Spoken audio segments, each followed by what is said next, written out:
Echoes of a miracle. The fable begins with its hero, a spectator. He watches as the supporting players set the early tone. In the top of the first, the A's Paul Bunyan is hit by a pitch. In the bottom half, Oakland quickly retaliates. The veteran umpire Doug Harvey warns both benches. And then an early and unlikely hero emerges for the Dodgers. Fastball hit into left field and deep. Back goes Parker, way back. It is gone. Dodger Stadium was wild, but so was Tim Belcher. He loaded the bases in the second, and Jose Canseco made him pay for it. And there's a drive to center. Back goes Shelby to the wall. It is gone. Grand slam home run for Jose Canseco. And still, the heroes sat and watched as the Dodger bullpen kept it close. Canseco went down on strikes in the eighth, and now the stage was set for a replay of the final act from the natural. Only this time, the role of Roy Hobbs would be played by Kirk Gibson, not Robert Redford.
It seems as if the cheers from last night's ninth inning, a finish that left even Hollywood gasping for breath, are still reverberating around Dodger Stadium. And yet here we are, minutes away from Game 2.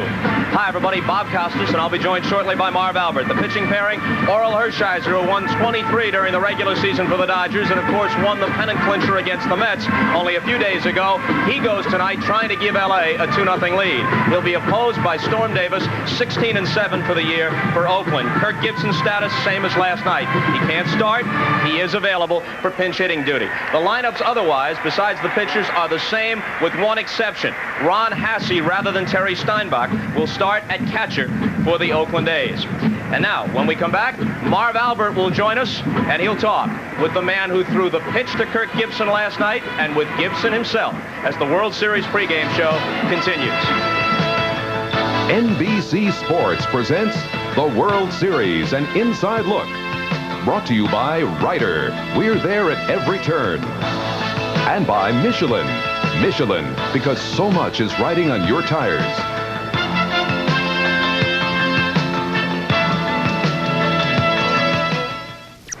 Welcome back to Dodger Stadium in Los Angeles. We close in on Game 2 of the World Series, coming off last night's classic, a true Hollywood finish, starring an ailing Kirk Gibson, who provided a highlight that will go down forever in World Series lore. Oakland Athletics.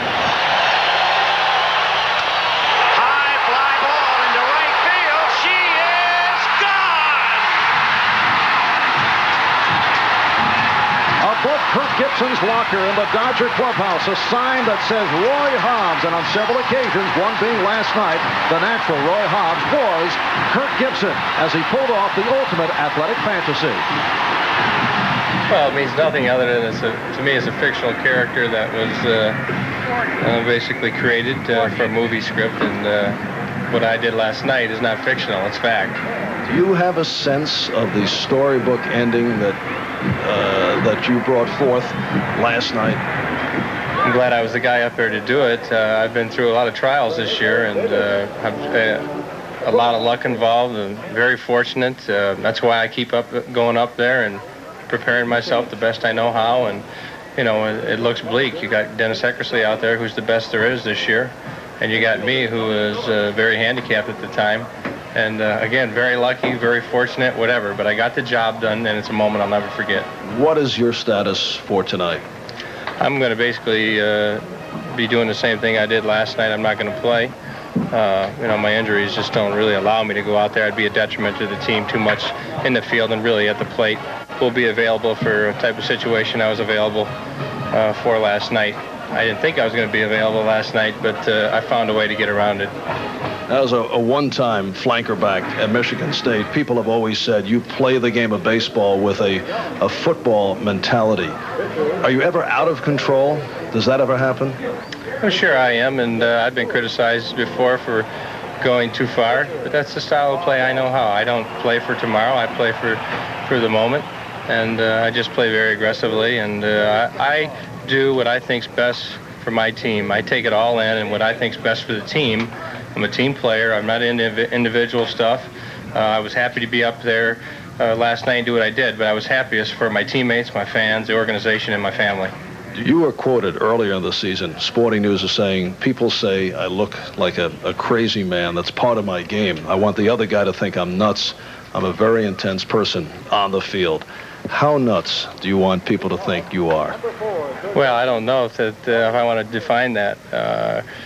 All I'm really saying that statement is I am aggressive, and there are certain types of plays I'm capable of making that I don't think most can, because of my size and because of my speed. And, of course, staying within the rules. But I will stretch things to the limits at times. I'll do whatever it takes to get us a run or trying to win us a ball game. And the other night I tried to do it and ended up, spraining my medial collateral ligament. But that's just the way I play. And I want people to wonder about me. Off the field, it's a different story. But out here, I'm out here to win. On the other side of the emotional spectrum, the man who delivered the pitch to Kirk Gibson last night, as it turned out, it was the premier relief man in the major leagues, Dennis Eckersley, who compiled 45 saves and then 4 more in the American League Championship Series. But it wasn't to be for Eckersley last night. Well, you're thinking when you have 2 strikes on somebody, the next pitch is going to be the last out. And as soon as he went after the ball, I knew the ball was gone. You second guess the pitch that you threw? Yeah, I do now. But I like to work quick, and the sign that I got seemed fine with me. And I tried to make a real nasty pitch with it, and I did, and I left it out over the plate. You've had enormous success this year, but how do you bounce back from this type of situation? What do you tell yourself? Well, at least I get a chance to bounce back. It's not like they won the 7th game. We've still got a lot of baseball left. This is, it's easy for a player to handle success. The toughest part about this game is failure. And if you really find out about a person when they fail. And I'll be back. Was that your lowest moment? I've never been in a World Series before. It's just another game, but it's not. It's a World Series. So I'd have to say that it was my lowest moment, but I've got a chance to redeem myself. And Oakland manager Tony La Russa said after the game last night he hopes the A's are in the very same situation tonight. Dodgers batting 2 out in the 9th, and the A's up by 1. He said it will be Eckersley on the mound with the ball in his hands once again. In a moment, Bob will be back as he takes a look at the hottest ticket in Los Angeles. I got my tickets. I give Tommy Lasorda tickets. I'm a season holder. The man keeps calling me up and says, get my wife into the game. She's out by the gate now selling peanuts.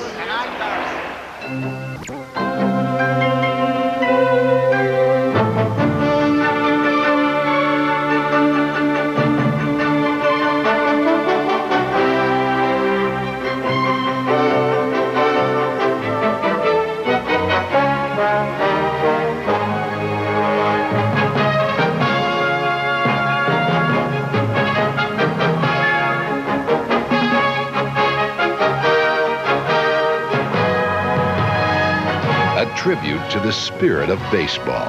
Brought to you by MCI. Proof that...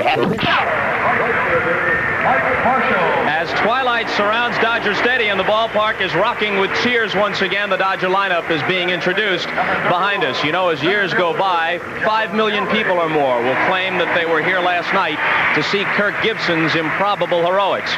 But the fact is, the ballpark holds only 56,000. And that means people will go to great lengths to get World Series tickets. Thank you for calling Murray's. Kenny speaking. May I help you? We have Dodger tickets ranging anywhere from $75 and up per ticket.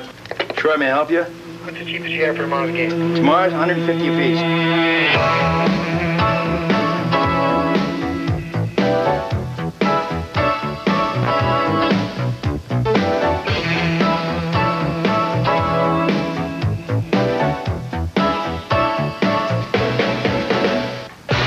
Because of the Dodgers' movie script season, demand for World Series tickets has been fierce. Single-seat prices soared to $750, leaving even the players a bit bewildered by it all. It's been amazing. My phone's been ringing ever since I've been home. It rings every 5 minutes. People are coming up and saying, hey, you know, would you happen to have any tickets for this game? And I says, hey, you guys had your chance 2 weeks ago to get a hold of me. Some of those who missed their chance sought illegal alternatives. To combat scalpers, the Dodgers employed a private undercover security force to patrol the parking lot, citing offenders and confiscating tickets. Tickets proved prized possessions in part because of Major League Baseball's series ticket policy, a policy that allocates over 40,000 seats to Dodger season ticket holders, about 3,000 or so for a small general sale, and leaving just under 12,000 seats unaccounted for. Well, that ticket pie of some 12,000 is sliced and sold to the 26 clubs, to big league players, the media, corporate sponsors, and licensees. But brokers still peddled thousands of tickets. Who was willing to sell their seats? We deal with the season ticket holders, the media. We deal with a lot of ball clubs. Sell us tickets for years. We're buying players' tickets, coaches' tickets. We're buying season ticket holder tickets. Somehow or another, they funnel through and they come out. And that's how we're getting them. And Marv, it should be pointed out that while ticket scalping on the grounds of the stadium and under some other circumstances is illegal, ticket agencies are legal in Los Angeles. They can buy the tickets and sell them at a premium. I know your phone, however, has been ringing at all hours of the day and night. And Bob, I wish you would stop calling me and asking me those baseball questions. You know, it's enough. I'm a desperate and lonely man. And without further ado, let us go to, what's the name of the PA man? Nick Nixon. First I thought it was Norm. It's Nick Nixon. He's the PA man. It's about time for the national anthem. Nick? Ladies and gentlemen, we direct your attention to the home plate area. Tonight's colors are being presented by representatives of the Los Angeles Police Department. Ladies and gentlemen, would you please rise as we honor America with our national anthem, to be performed tonight by singing sensation Take Six.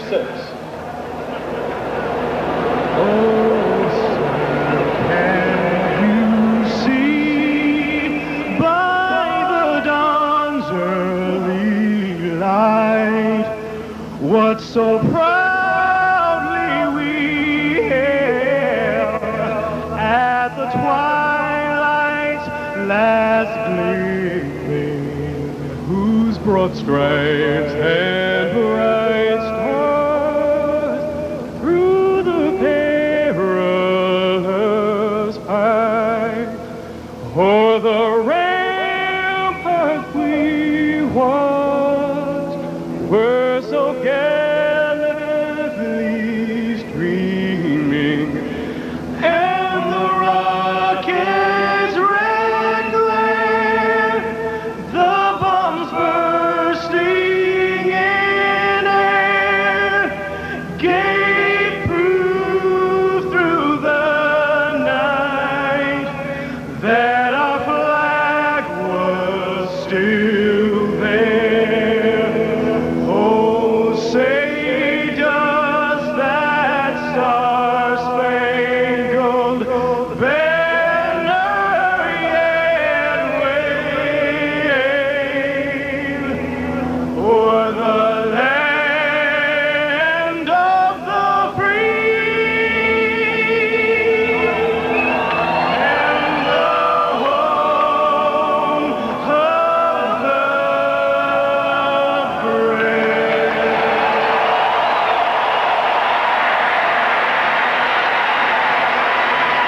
Hershiser and Storm Davis are about ready to go. So, too, are Vin Scully and Joe Garagiola. We'll have the first pitch after we check with Garrick Utley, who has NBC News at this hour.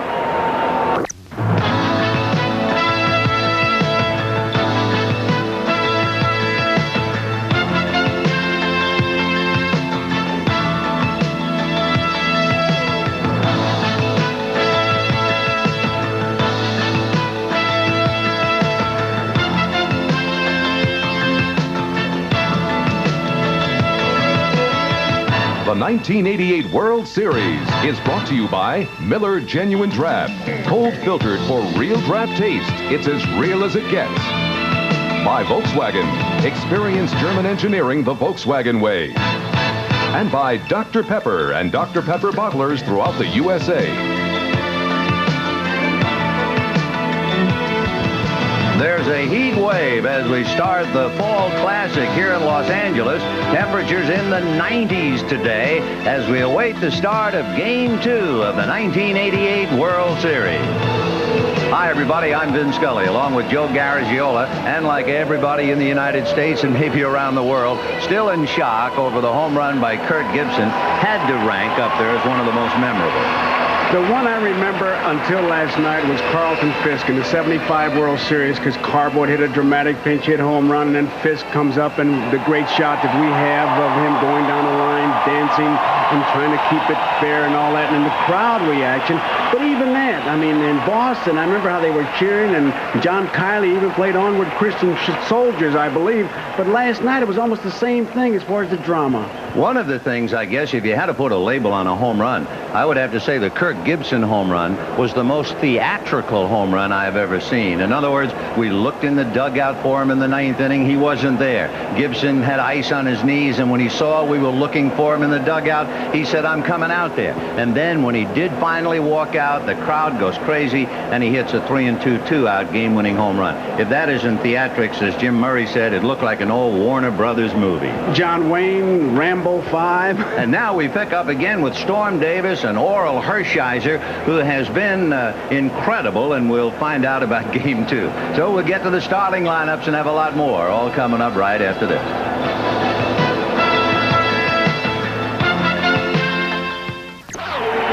The jewel at his Dodger Stadium, seated amongst the hills and the mountains. You notice the mist in the background. That is not the famous Los Angeles smog. Because of the unusual heat, the marine air comes in and they have a little collision and you get some fog. And that's what they had on the beach. You couldn't see 50 feet on the beach here today, but it is a beautiful day downtown in the area of Dodger Stadium. The Dodgers have just now taken their defensive stations, a capacity crowd of just around 56,000 in the ballpark, and in a moment we will get underway. Everyone in town, of course, still talking about the drama and the home run by Kirk Gibson, but as a professional job, that was yesterday, and they now go to work today. Here's the visiting Oakland A's, and it'll be Carney Lansford leading off at third base, with Dave Henderson in center field and Jose Canseco in right. Dave Parker will be in left field. Mark McGuire will be at first. Ron Hasse behind the plate. They also get an extra left-handed bat in the lineup. Glenn Hubbard at second. The switch hitter Walt Weiss at shortstop, and the pitcher Storm Davis. In the background, as Oral Hershiser loosens up, organist Nancy Heffley is playing a song she's been using for the last part of this year. It is a great song from a great musical, Les Miserables, and it's Master of the House. And he has been Master of the House. He certainly has. His record speaks for itself. But one of the things I really like about Oral is the way he prepares himself. He has a personal lap computer. And not only does he put the pitches in there, but he also puts in his mood when a particular incident, base hit, pitch occurs. And so he can go back and check it. I've always felt then that was so important when you make that big pitch. Were you within yourself? Did you overthrow? What did you do? What was the situation? And keeping that diary like he does, he can go back and quickly check it. I think it's a really great preparation. Well, he's a product of the times, the VCRs, the television screens, the computers, and he has really put it all to work. The other night when he was off to the shaky start, he went into the Dodger room, and they have it almost looks like a TV studio, and he just to put the tape on and started to fast forward it and run it back, and by golly, he got straightened out. He already received a big thrill tonight because the first pitch, the ceremonial first pitch, made by his mom and dad, Oral III and Millie Hershiser, the parents who were selected as the 1988 Parents of the Year by Little League Baseball. Now, is that a way to start the night in the World Series? I think it's great, and how proud Oral must be, and certainly his parents are. Simply said, if you try to pull Oral Hershiser in that batter's box, you're playing right in his hands. You're not going to beat him. And if you sitting at home plan to keep score, it'll be very easy for you to know whether Hershiser is on his game. Number one, there'll be a lot of strikes, and number two, a lot of ground balls. Well, here's Carney Lansford, very aggressive, first ball hitter, rarely walks, and he will provide quite a threat immediately. First ball hit, slow roller to Hamilton. Off balance throw is just in time. LaRussa has come up on the top step. He may come out to talk to him. Framing that is, LaRussa's walking past the dugout. He's not at all happy with that call. Jeff Hamilton appeared to take too much time and made it a slower play. Let's see if he had a good grip, because he didn't have much on the throw at all. Out of the glove. He can't get it out, and it really almost throws a change of pace, and awful close. I couldn't tell on that angle. I tell you, Stubbs made a nice play digging it out, because that ball dies. He had a little trouble gripping that ball. He throws it 3/4, and there's a short hop. I would say he was safe on that angle. Well, a couple of things now have come true. Carney Lansford, a first ball hitter, and Hershiser got a ground ball. And now here is Dave Henderson. Fastball will miss ball one. Last night, Henderson, a first ball hitter, had a couple of base hits because the Dodgers thought they were pitching him correctly up and in, and he fooled them. There's a strike. 1-1. So we'll see if Hershiser tries to change the pattern a little bit, because Henderson had a single to center and a double to right. That first single he got was a breaking ball. Sinker in there, 1-2. That's the tough pitch. Waiting on deck, the big man, Jose Canseco.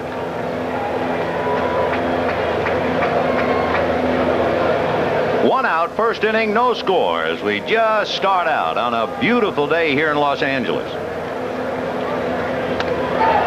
Sinker too low. That's a tough pitch for the hitter to lay off, especially with 2 strikes. Henderson showed a great deal of discipline to take that one. Socia will actually sit on that outside corner until he sees the adjustment made by the Oakland hitters, and then Hershiser is known to really throw a high sinker, and it works like a cut fastball.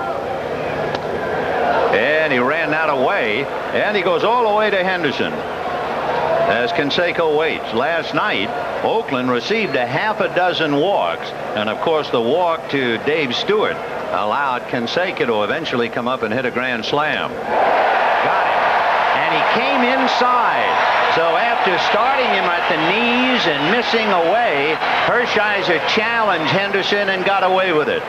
Baseball is a constant game of adjustments, and you can see that ball runs in, and he really ties up Henderson's arms. It looked like a big swing, but he really had already committed himself, and what a pitch by Hershiser. But that's not unusual for him. Hershiser's high in strikeouts during the year 9. And here's the big guy now, Jose Canseco, who hit one of the more memorable home runs I think I've ever seen here.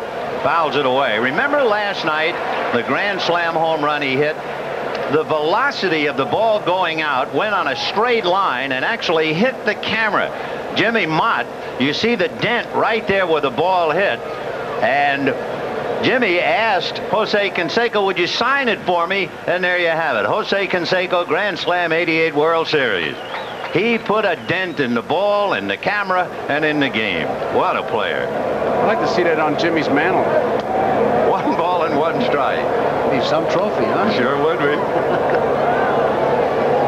You know, another thing about Canseco we wondered about, we talked about that ferocious swing he had last night. I wanted to check his bat today as he hits a high fly ball to right center, but it's playable.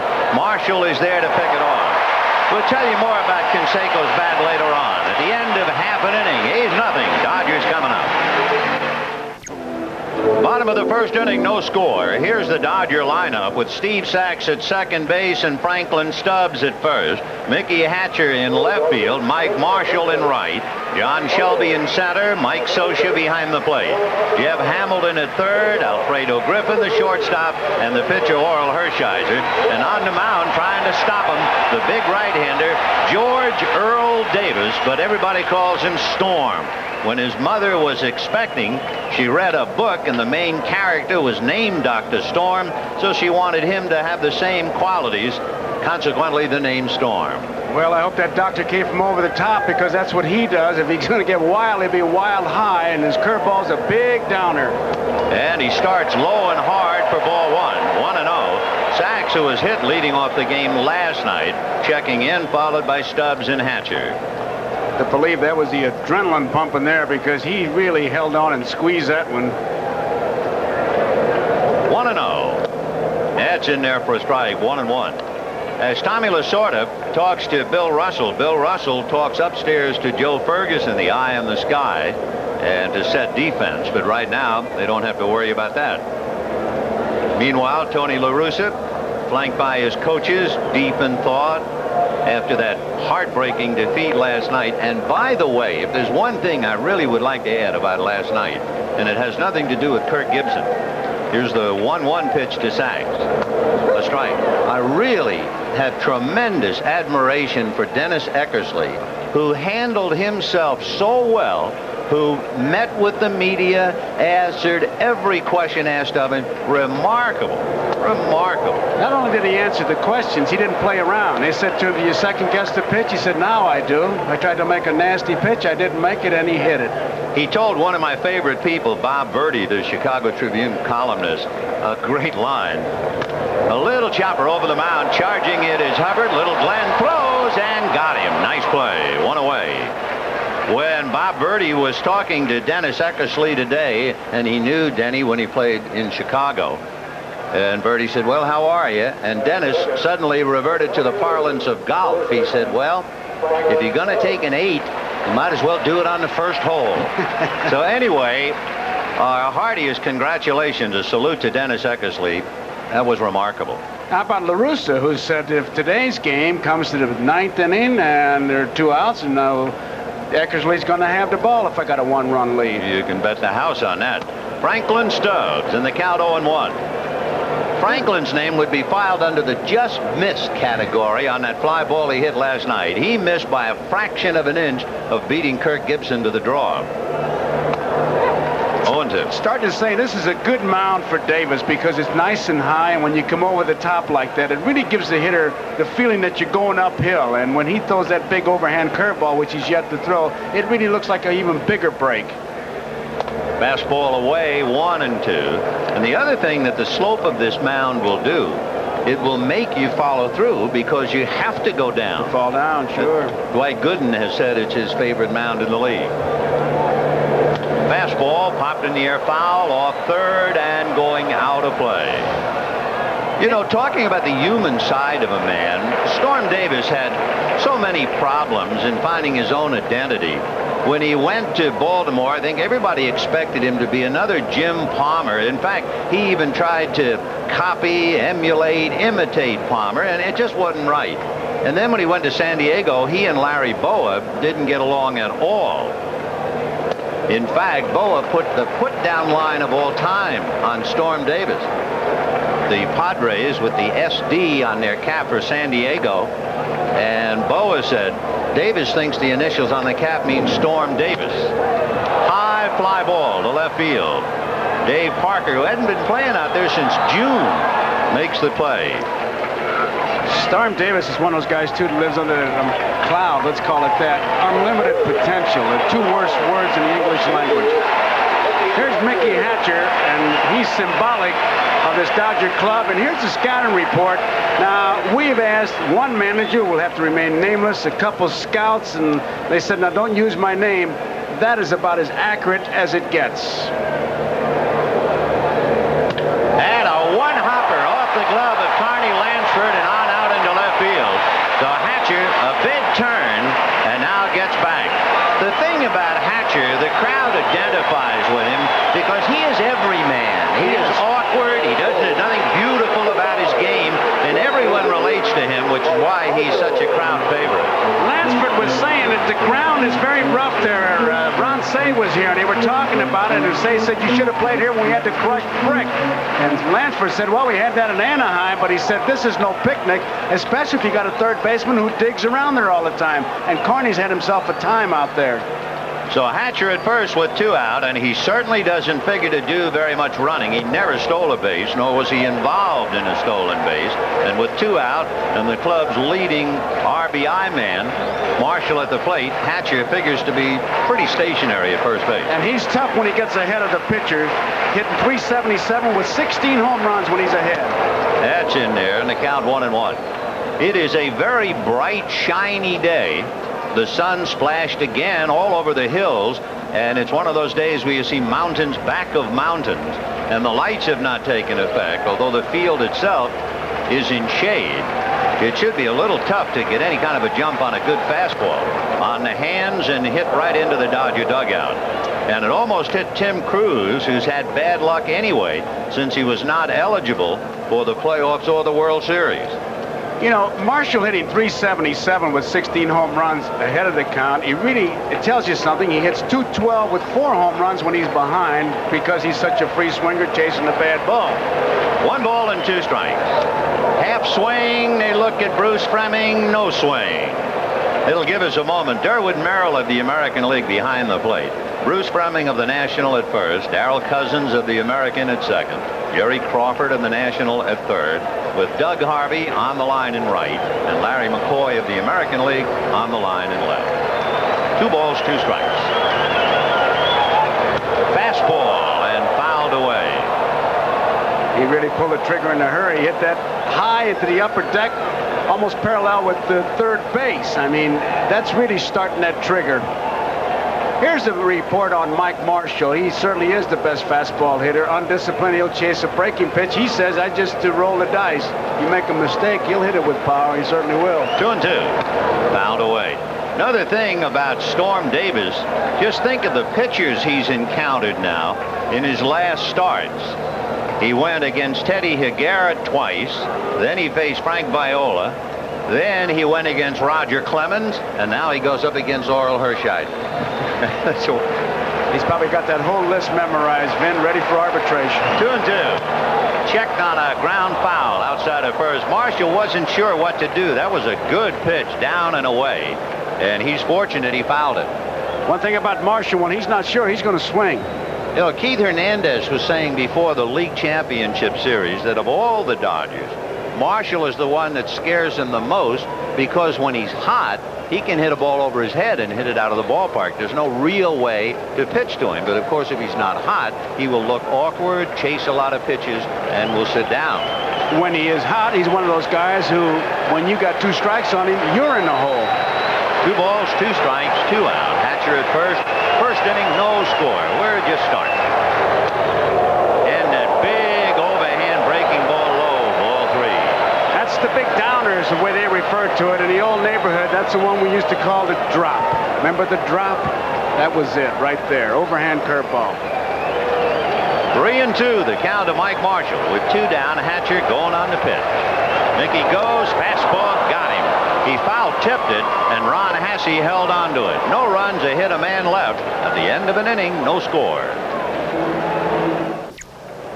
We go to the second inning, no score. Dave Parker, Mark McGuire, and Ron Hasse against Oral Hershiser. So the Cobra checks in a starting role for the second game in a row and hammers it to center for a base hit.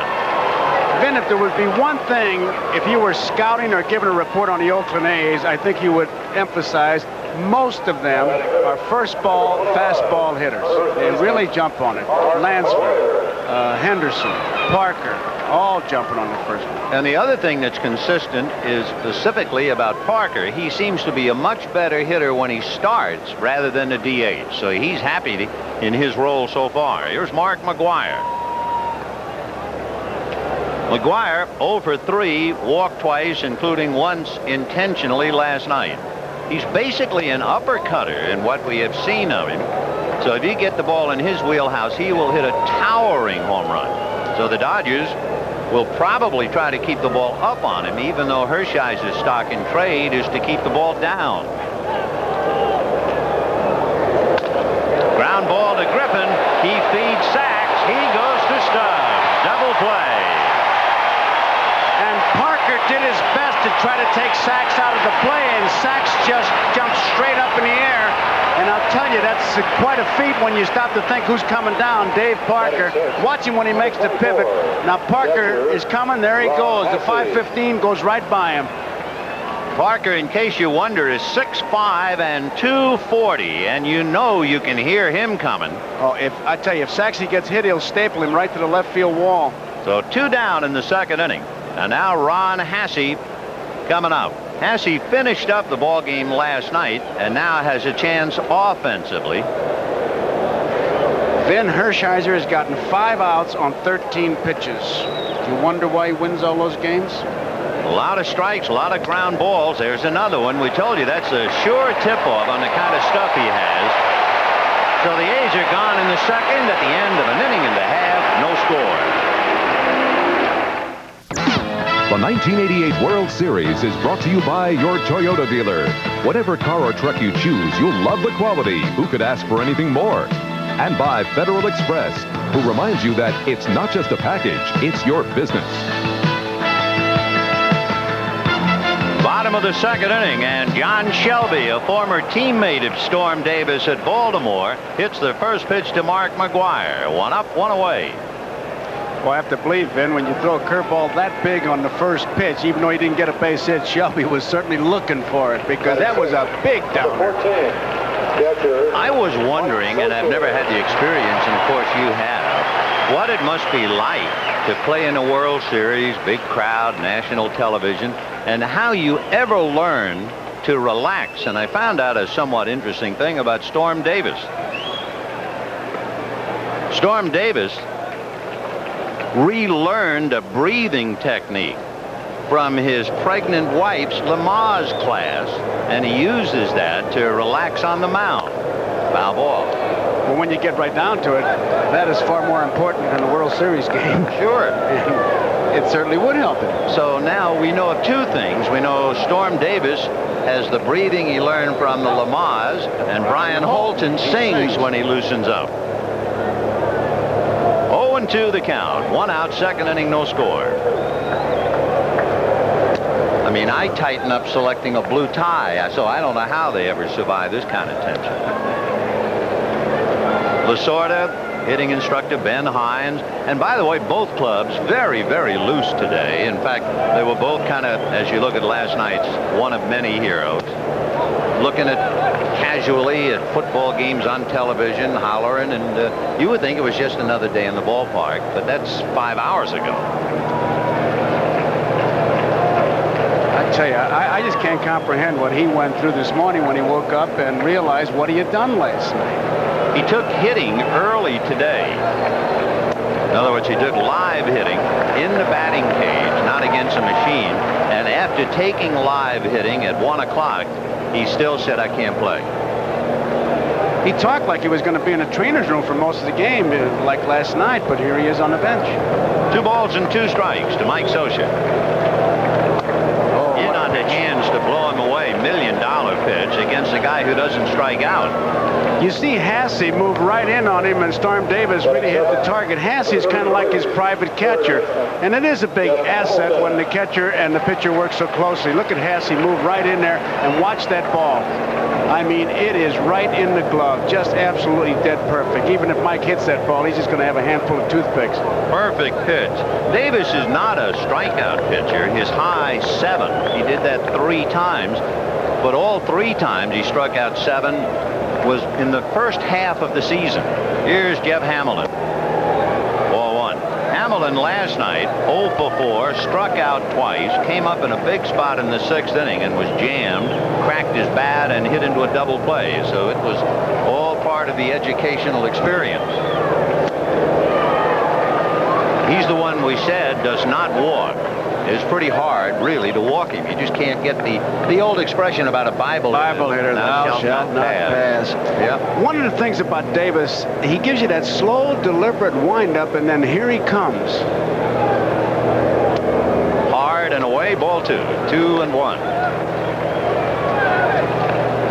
I would expect the Dodgers to take a lot of pitches from Davis because he's inclined, like so many others, to fight his control.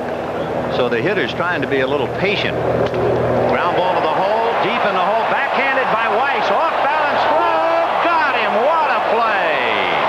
What a major league play to get that much on that throw while he's in midair. Walt Weiss, an outstanding play, and it's no score. Walt Weiss, who just made that sensational play coming up, watch this play and count the steps that he has to use to get to it. 1, 2, 3, 4, 5, 6, 7. In midair, he has to control his body and get something on it, and he gets him in plenty of time. Perfect body control, and he had to really cover a lot of ground. 7 steps is a lot. When you talk about making a play in a hole, that's the page you would turn to. Well, you can understand, number one, why they could trade away Alfredo Griffin. You can certainly understand why he is an outstanding candidate for Rookie of the Year. Boy, can he pick it. It'll be Hubbard, Weiss, and Storm Davis. Vin, I always marvel at those guys who can get in midair and control their body and get enough on the throw. Usually they'll throw big infield flies over there. That ball had pretty much on it. Well, here's a little man with big talent. Made sizable contributions last night. Glenn Hubbard. Hubbard with a couple of base hits. He's a very tough out. He doesn't give you any strike zone. Ball 1, 1-0. No score, 3rd inning.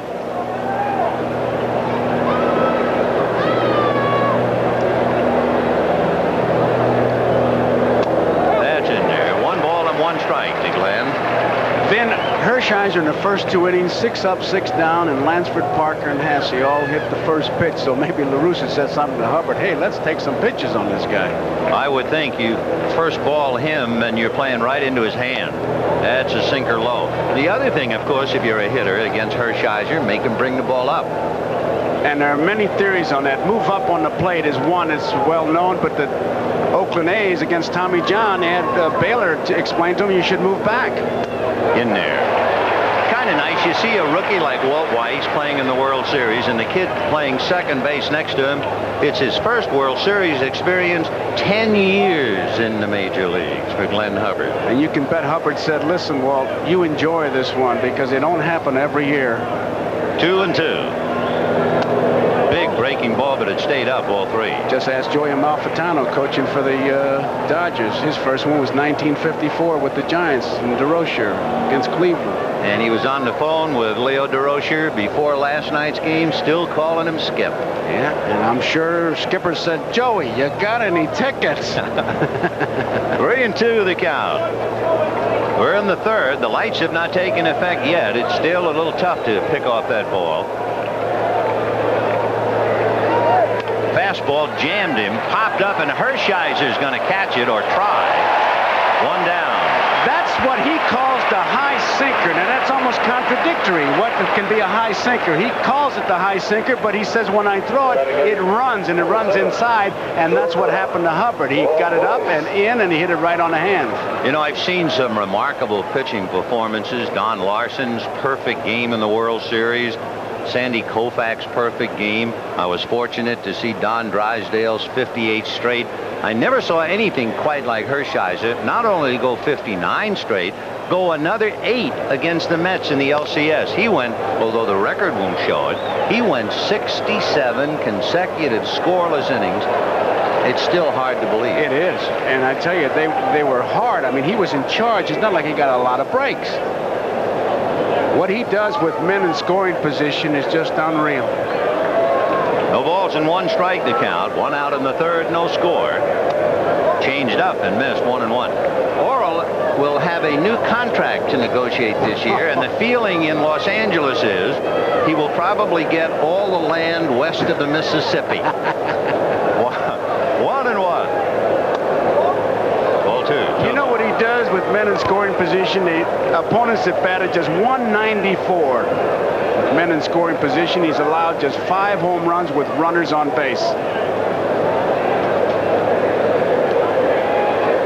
He's had a dream year on the way to win 23. The 2-1 pitch on the way, a comebacker, and he pulled it down, throws him out. He's a good fielder, so it was not that tough a play. I just want to go back to all this Lamb business now. You think anything's left after Gretzky? Talking about Gretzky, it's funny now you say that. Hershiser, a remarkable athlete, as that play would tell you. He's about a 4 handicapper in golf. He was a wonderful amateur hockey player. He played in a junior team for the Philadelphia Flyers, who played Wayne Gretzky and the Kings last night, and the Flyers are here tonight watching the game. Now, I'm glad I asked that question. I'll tell you, I can't wait to get to the cocktail party now. 0-1 to count to Storm Davis. No score, 3rd inning.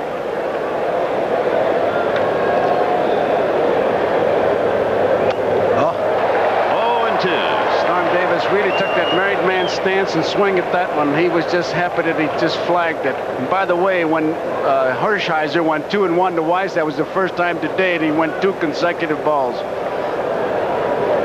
We have 2 out, top of the 3rd, no score. Game 2. And now Socha's going out as if something's wrong. Yeah. We're looking at Canseco, but meanwhile, Oro might have felt something on that pitch. Wait a minute. He walked right off the mound, and he kind of almost like meditating. And something was bothering him.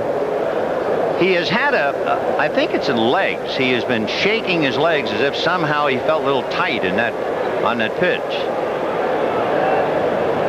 Certainly can't. See that? Yeah, he can't feel extra pressure with Davis because he did not take that big swing. 0-2. Okay, that's fouled at the plate. Lost in all the headlines and stories about last night was that at bat in the 2nd inning when Dave Stewart, with the count 0 balls and 2 strikes, got a walk that extended the inning and allowed Canseco to hit the slam. But it's tough on the American League pitchers while the games are in the National League park. 1-2. Storm's been here before. He pitched a couple of times for the San Diego Padres here. 1 ball and 2 strikes. Oh, what a breaking ball. That's dirty pool again. Well, he just hasn't seen one since San Diego. And at the end of 2.5, no score. There goes Kirk Gibson and Bill Bueller, the trainer. Gibson, who I imagine he's given him his diagnosis, Vin. He's been the expert on injuries so far. It appears to be everything's all right. Alfredo Griffin fouling the pitch away, 0-1. I was just thinking, they haven't been talking about legs here in this town since Brooke Shields arrived. 0-1 to count. Lansford trying to take the bunt away from Griffin. He's really in tight at 3rd. Fastball away, 1 ball and 1 strike. Griffin, who had a very difficult year with the bat last night, managed to get a base hit, a walk, and then tried to bunt his way aboard. He's always a threat to bunt left-handed. 1-2. He did not hit at any time during the year, nor from either side of the plate.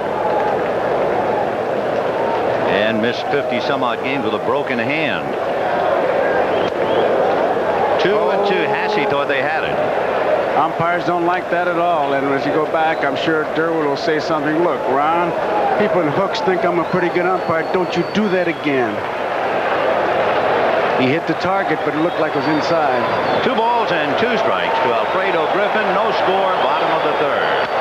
Kind of poked that fastball away. That's been his problem. That's not a swing. That's not a hack. You take a look at that poke by Alfredo Griffin, and you get an idea of why he's had so many problems. He was cheated. That just wasn't a swing. That was kind of groping. They call that a hope swing. I hope I get the bat on it. I hope it drops in. I hope it goes foul. And he pops it in the air foul. Carney Lansford on the line. Now in foul territory to put him away. 1 down. You certainly can see that Storm is not afraid to come inside, and good pitchers will do that. And when he misses, he's missing towards the hitter, because if he misses over the plate, look out. Oral Hershiser coming up with 1 out in the 3rd inning, no score. You talk about tongue in cheek. bulk up and bill myself as the mad professor. He is a very, very good bunter. He will try to bunt for a base hit, but remember, there was a definite feeling while he was pitching to Storm Davis that his legs were a little tight. 1-0. He showed bunt again, ball 2. The other thing he does well, he pulls the third baseman in by shortening up, and then he'll take a hack at it by faking bunt and just chopping down on it. During the regular year, he had 11 hits. 2-1 to count. If Hershiser is asked to move a runner along, that's really his specialty. Lansford has to play him on the grab. There it is. He faked the bunt, he pulls him in. Casey used to call that the old butcher boy. Give it to butcher boy. 2 balls and 2 strikes. Oral Hershiser, 1 away in the third, no score. Hard breaking ball, a slider missed, ball 3. Wouldn't you love to hear Casey try to define quality pitch, backdoor sliders, and all the new terms we have? 3-2 the count. La Russa now watching Storm Davis, and there's a base hit to center. He faked the bunt and does it again. Well, he's a handy man with the bat, and after having had 11 during the year, it's really not a surprise to see him single to center. Now, of course, we'll see if he's asked to run and what effect that might have on his legs.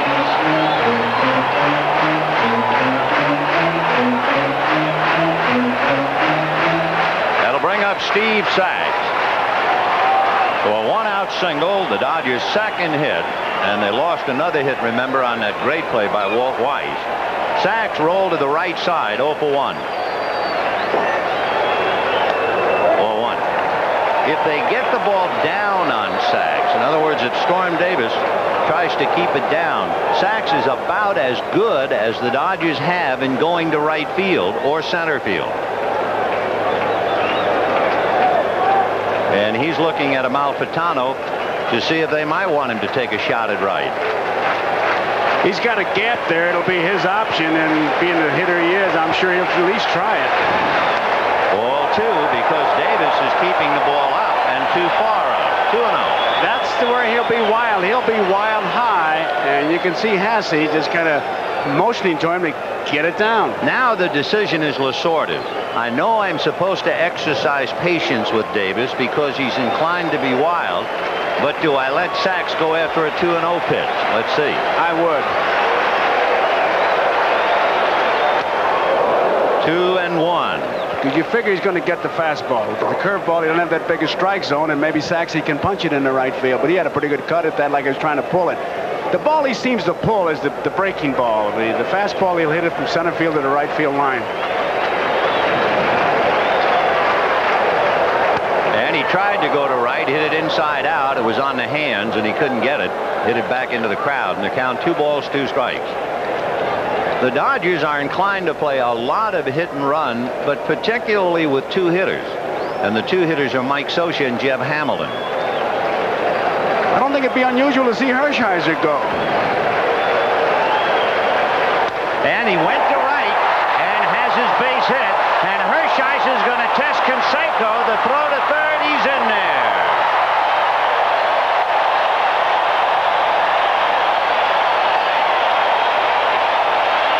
I really think Steve Sachs is as good a right-hand hitter to go to right field as I've seen in years. He just laid that bat out there. Now look at Hershiser. They're going to challenge the Oakland outfield. Even Canseco has that good arm. You saw it in normal replay, and Hershiser did not stop. They're going to challenge everybody. You know they're going to challenge Parker in left and Henderson in center. Maybe a little bit of doubt with Canseco, but in the playoffs he did not throw that well, and the Dodgers are going to challenge him. Now here's another interesting decision for Lasorda. You have a feast or famine hitter. Franklin Stubbs is a fly ball hitter who strikes out a lot. A strike. Knowing that he is A, a strikeout hitter, and B, a fly ball hitter, you're not really worrying that much about a double play ball. And you have a very good runner in Sachs at first. I'd let that bat in his hands right now, Vin. 0-1. And there's the ground ball, base hit to right. Hershiser Hershiser scores, and Sachs will go to third. 1-0 Dodgers.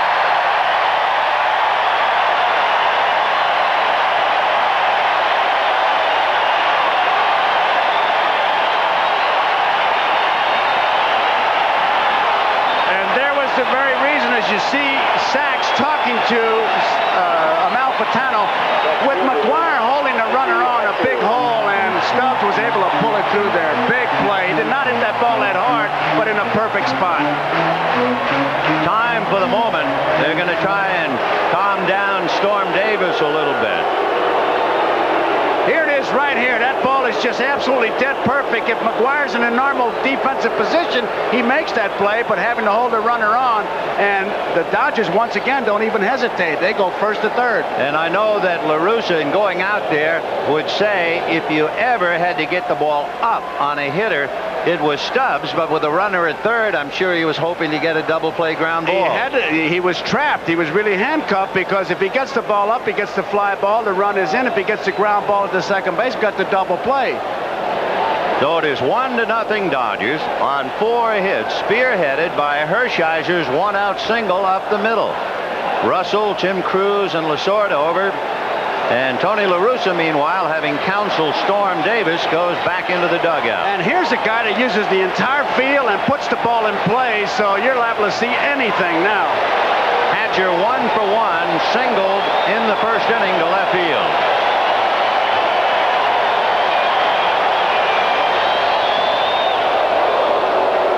Little acting job, the pitch, good portion of the plate.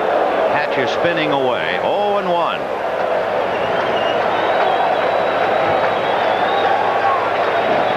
First and third and 1 out. Hatcher hit a 2-run home run last night, but he also struck out, which is almost as rare. He had 1 home run during the regular year, and he had only struck out 7 times all year. Amalfitano and Sachs really acting it out, talking, and nothing else. It puts the idea of a squeeze play in your mind, even though it's this early. Runner going, chopper up the middle, into center field.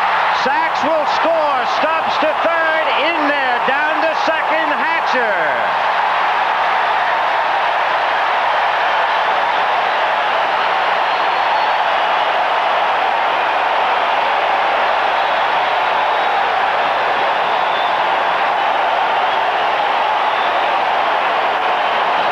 And once again, they're not beautiful base hits, but in the right spot with the runner breaking. He had both infielders moving, and Stubbs had to actually jump over. Here's the pitch once again. Now right back, he hits down on it.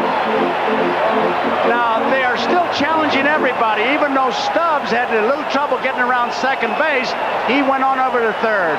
Walt Weiss came within inches of at least keeping the ball on the field and maybe even scrambling for a force play at second, but the ball just eluded him. So Mike Marshall, who is the big RBI man, but also inclined to strike out, up there with the infield out. Strike. Stubbs at third. Hatcher at second. 4 consecutive hits for 2 runs. Last night, you might remember, the Dodgers had 3 consecutive hits. And you look at him. Hershiser with 2 strikes, fakes a bunt, hits it up the middle. Sachs punches it to right. Stubbs squips one through. Fastball fouled away, and right away, Marshall is in trouble. No balls, 2 strikes. Watch this bouncer up the middle, and especially watch Walt Weiss. Watch his swing. He swung down. He was going to make sure he got it down. Now Weiss, it goes by him. Now watch Stubbs. He has to jump over him, land on the bag, and he challenges Henderson. I mean, when you got the infield movement like that, look at Amalfitano making sure he got down, because they're going to go from first to third all day long. Fouled away. Good pitch down and in. Tough pitch to handle. And Marshall fortunate to get a piece of it. Here is Stubbs now. You'll see Weiss a head-first dive. Just missed it. And then Franklin hurdling him to go to third. And watching the play all the way, it was a hit-and-run play. And when he jumps over Weiss, he lands on the bag. 0-2. High fly ball into deep left field. Back goes Parker on the track at the wall. Gone!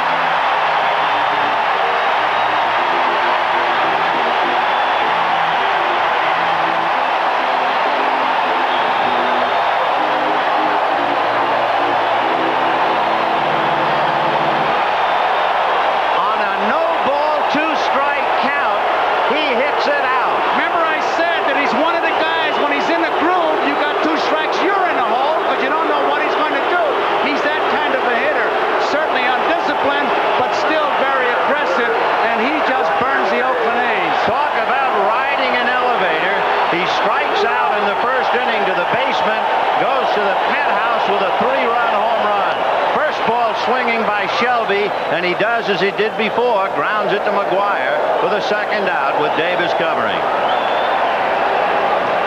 Marshall is in that category that some guys hit the ball where it's pitched. He hits it if it's pitched. Another thing to keep in mind, it has been very, very hot in Los Angeles. The temperatures today in the 90s. That ball carried better than it would earlier in the year or on a cool evening. That's why Parker went all the way up against the wall as it just kept carrying, and a fan caught it with a glove. Ball one, Mike Scioscia. So the Dodgers leading the A's 5-0. But of course, with the kind of a lineup the A's have, they certainly can't get down. Oh, no. High pop fly. Going out is Weiss. Coming in is Parker. And it's Big Dave. But the Dodgers post a high 5 on the scoreboard. And 3 of them knocked in by number 5. 1 year ago, Mike Marshall hit a home run against the San Francisco Giants, and he was upset with the opposition, and he gestured to the bench. He has regretted that since the day it happened. You will notice now that on a home run, he will not show even the slightest bit of emotion. Meanwhile, the runners are just the other way around. Look at Stubbs. Jerry Crawford ready to call if the ball is caught. Lasorda, very conservative, of course. Yay! He jumps up. And of course, Mickey Hatcher, every day to him is New Year's Eve or Christmas morning. I mean, he doesn't have a bad day, this fella. So it is an interesting string of numbers. The Dodgers score 5. Number 55 on the mound, and number 5, Mike Marshall, had a lot to do with it. And now the A's, undaunted, try to come back, and certainly they have the firepower to do it. This is a ball club that scored 800 runs during the regular year. Lansford, Henderson, and Canseco. 2 balls and no strikes. Hershiser has been very effective inside. He's been jamming the hitters. He got Lansford, Henderson, and Parker. That was the pitch of decision, the out pitch on those 3 fellas the first time around. 2-0 the count to Carney. In there, 2-1. In all of his at-bats this year, Lansford only walked 35 times, so you know you have a very aggressive hitter here.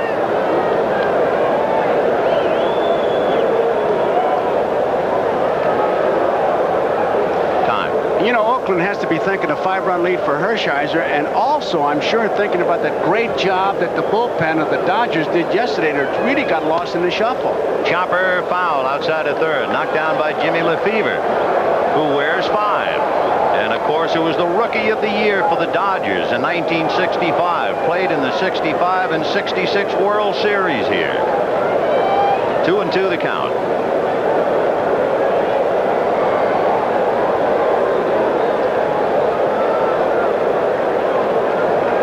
Meanwhile, Storm Davis thinking of what might have been. And Lansford appears to chase one. That's the 3rd strikeout for Oral Hershiser. And when you pitch inside, this is what it does for you. This one was out of the strike zone, and Lansford, kind of leaning back, just can't get his swings over it. He was hoping he would at least foul it off, and that's when you hear fellas talk about fighting off a tough pitch. That's what he was trying to do. Here's Dave Henderson. He struck out in the first inning. Dave 0 for 1. Off speed for a strike. Wow, what a pitch. Well, you don't think that scouting report helped a little bit? First ball, fastball hitter, so you throw him up that big marshmallow. 77 miles per hour. He'd have been arrested on the freeway out here for throwing it that slow. So he started him with a balloon. 0-1. And off speed again, strike 2. Now watch the doctor operate. See what he does here. He's got Henderson thinking to himself he can go any one of 5 different ways. He can come inside, he can bounce one up there, he can throw another change of pace. And Henderson coming off a great year, a comeback year. After being lost last season, he came back with 24 home runs and 94 ribbies. 0-2. Fastball low. 1-2. See where he missed, though? There was no way he was going to miss over the plate. That's when you talk about a comeback year. Look at the difference from last year to this. Breaking ball, got him swinging. 3 consecutive strikeouts for Hershiser. 4 strikeouts in the game, and we have 2 out in the 4th inning, and now here comes the guy who makes the earth shake.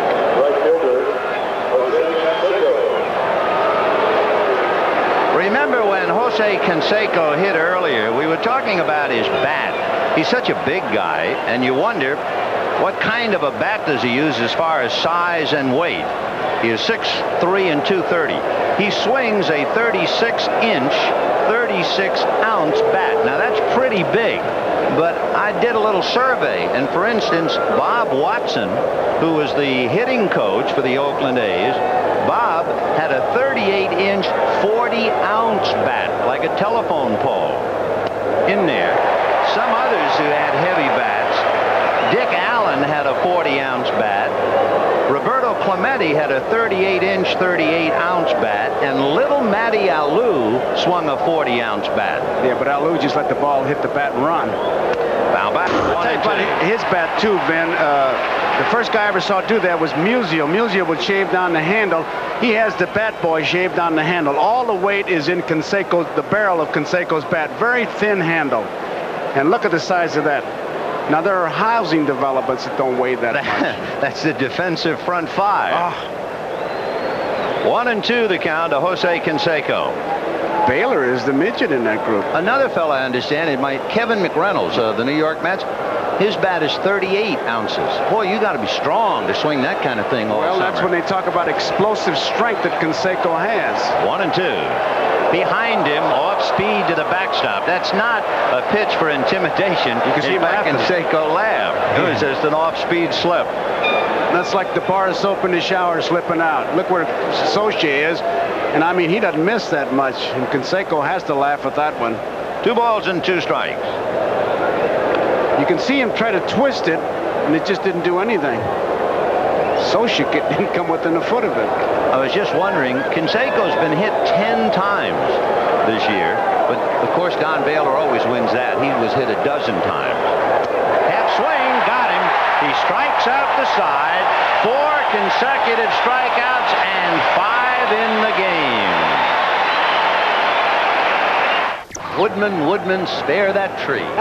That is Canseco's bat, and the youngster working on it, the bat boy, to thin that handle down. Of course, somebody's always got to agitate. Is there a satanic conspiracy in this case?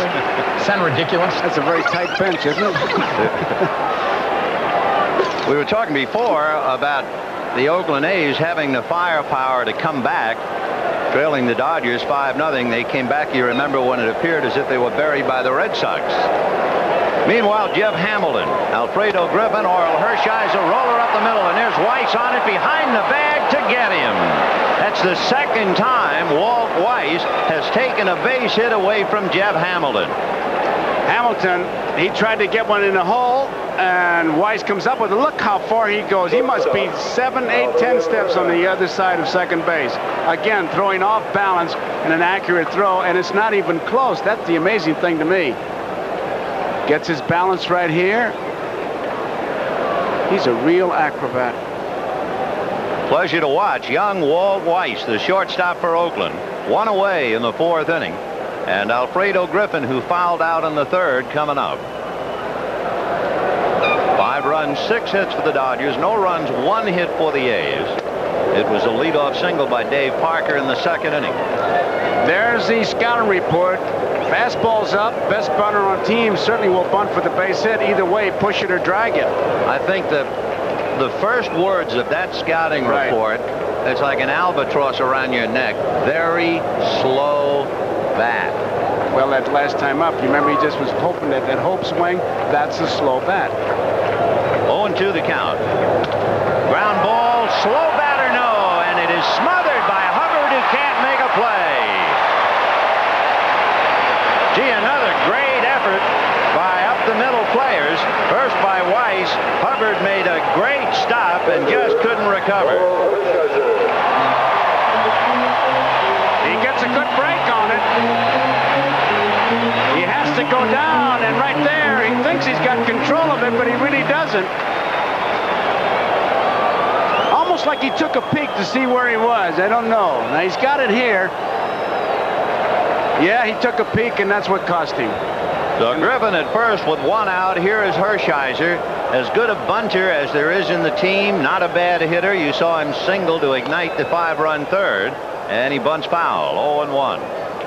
But again, remember now that fake bunt, he got the base hit the last time on that, but they want to be sure to get it over. But I would not be surprised to see him do it again because he's so good at it. Amalfitano has flashed his sign. Griffin was not a base-stealing threat. He stole 7, but he was caught 5 times. I think he's going to do it because he's showing it so early. He's going to fake the bunt and swing.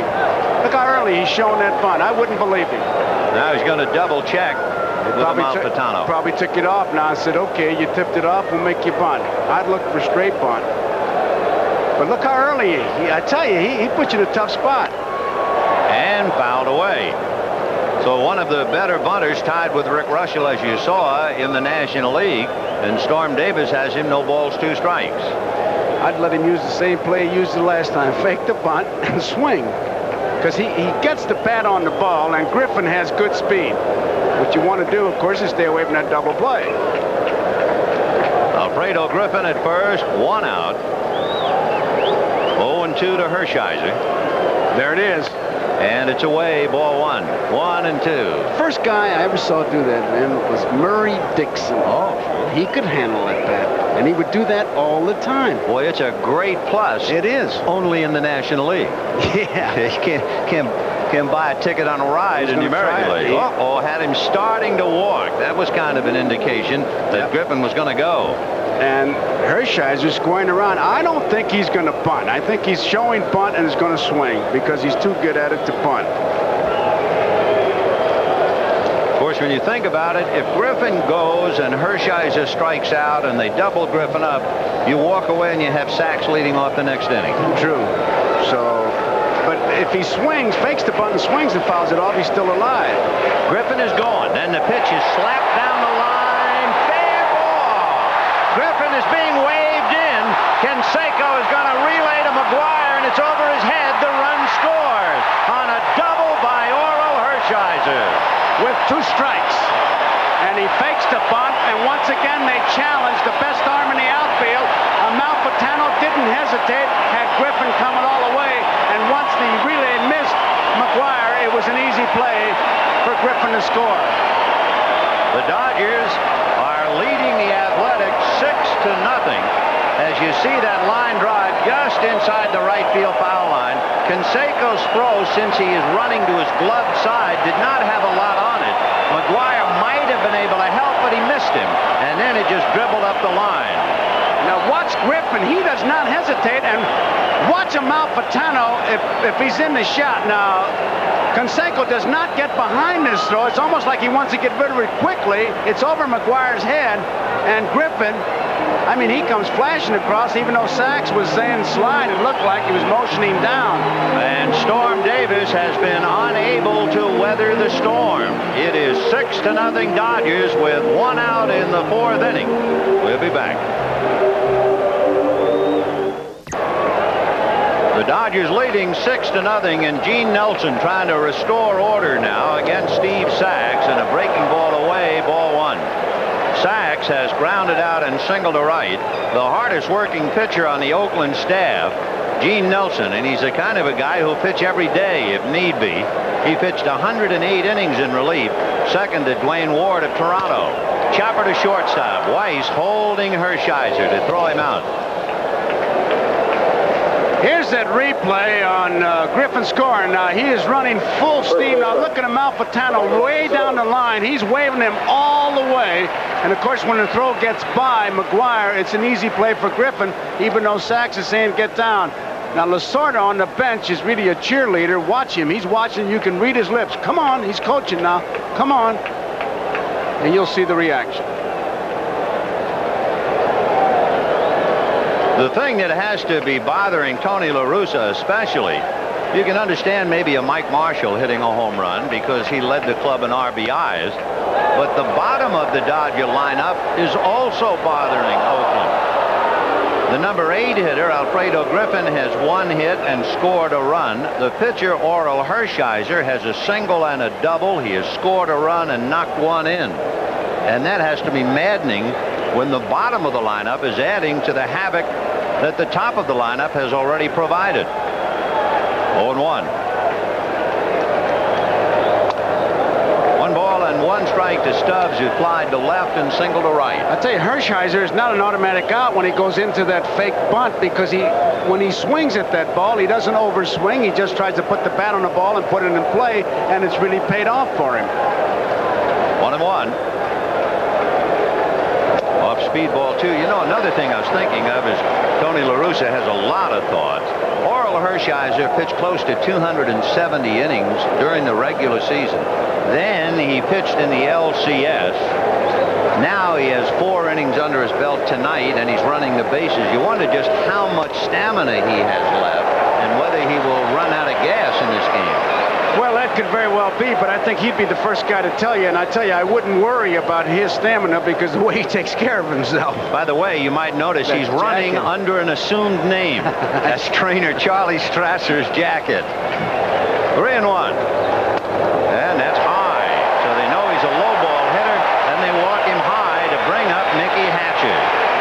You know, when you talk to Dave Duncan about Gene Nelson, he uses a baseball expression I've heard 1,000 years. He's got good stuff. His fastball will sink when it's down. He's got a good curveball. Not afraid to throw strikes, although he just walks Stubbs here.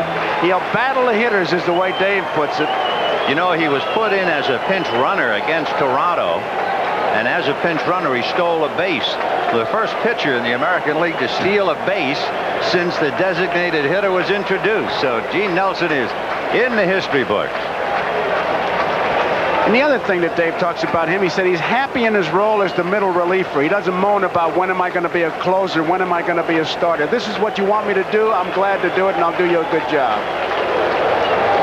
1-0 the count to Hatcher. 6 runs, 8 hits for the Dodgers. No runs, 1 hit for the Athletics. That's a good portion of the story. There was a 3-run home run by Mike Marshall, and Hershiser is 2 for 2. 1-0.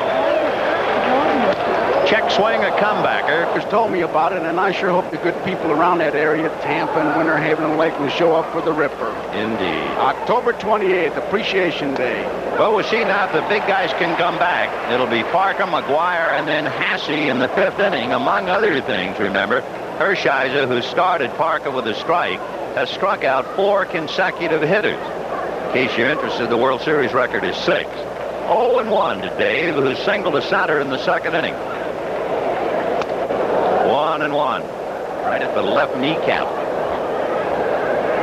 Which is the same thing, really, as a knockdown pitch, only it doesn't cause all the furor. That's right. It just moves him out there and says, hey, I want the inside part of the plate, too. 1-2 the count to Dave Parker. See, I call that the Bob Gibson, the great Cardinal pitcher theory. He'd say, I'll give you the middle of the plate, but I want the inside and outside corner. There's a guy I really feel sorry for. Tim Cruz sitting next to Ron Peranowski. I'll tell you why in a minute. 1-2 the count to Dave Parker.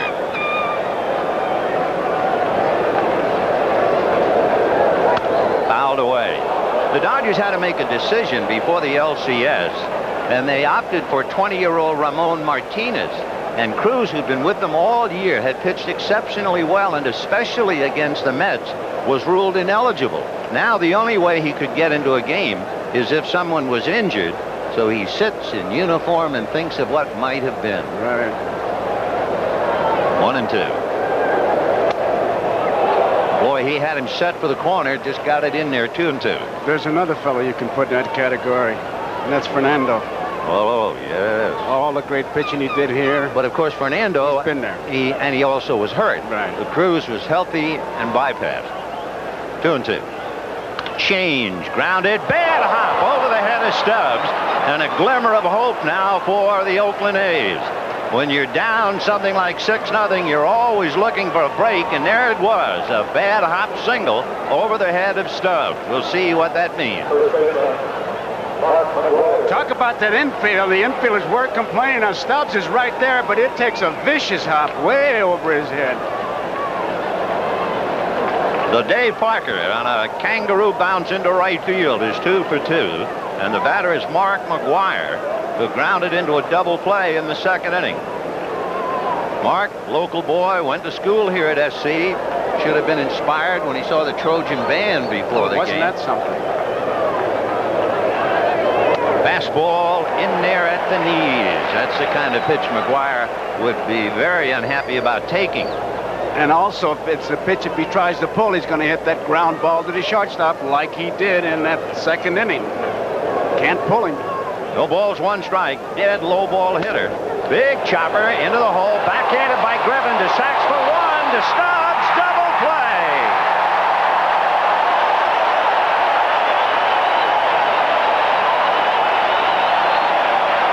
The ball wasn't hit that hard.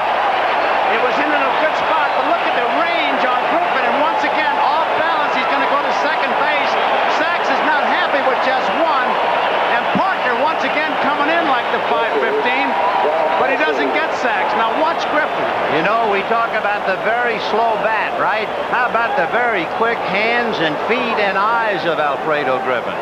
Not to mention the acrobatics of Steve Sachs. He just got clipped at the end there. Sachs knew it. It could have been certainly an easy thing to just take him and make 1 sure out, but he wasn't happy with that. A strike to Ron Hasse.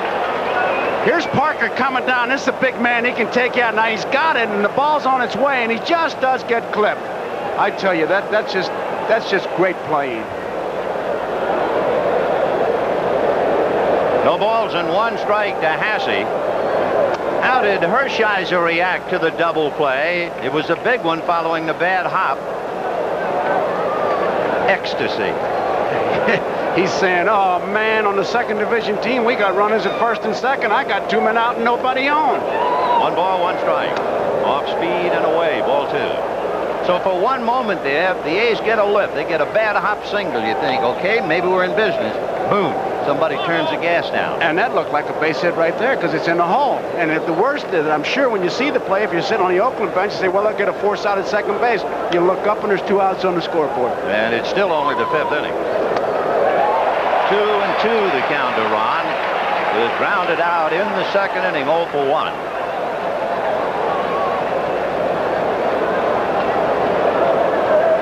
Tough night so far for Tony La Russa. But of course, one consolation, they're going home to the Coliseum. A little fly ball to left. Hatcher coming on. He's there. No runs, a bad hot single, nobody left. And at the end of 4 1/2, 6-0 Dodgers.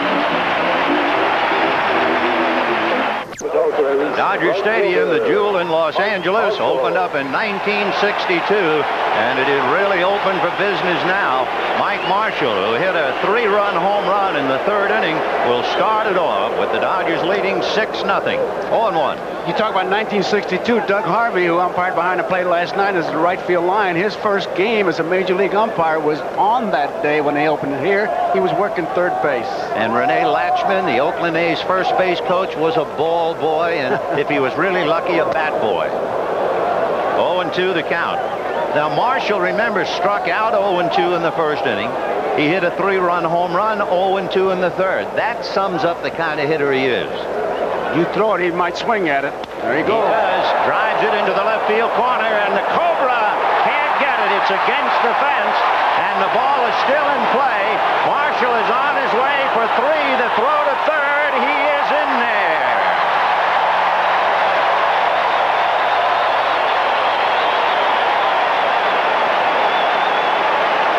Can you imagine how Tony La Russa feels where a guy hits a 3-run home run, 0-2, and triples 0-2? You almost have to bounce that ball up there, and the Dodgers get a break. The fans were leaning over, you see them, but they do not touch the ball, so the Dodgers end up with an extra base. If they touch it, it's a double.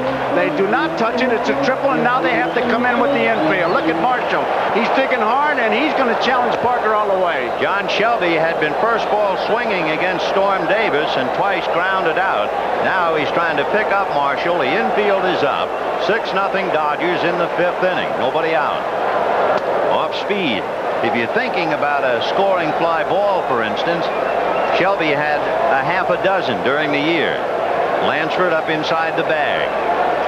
1-1. Strike. 1-2.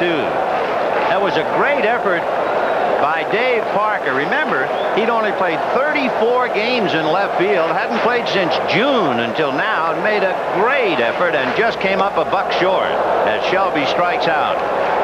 One down. I'll tell you, though, that Hassey's going to have to just impress upon these guys to bounce that ball up if you get 2 quick strikes on Marshall and see how anxious he is. Dave Parker had to go back and after that dive replace several divots.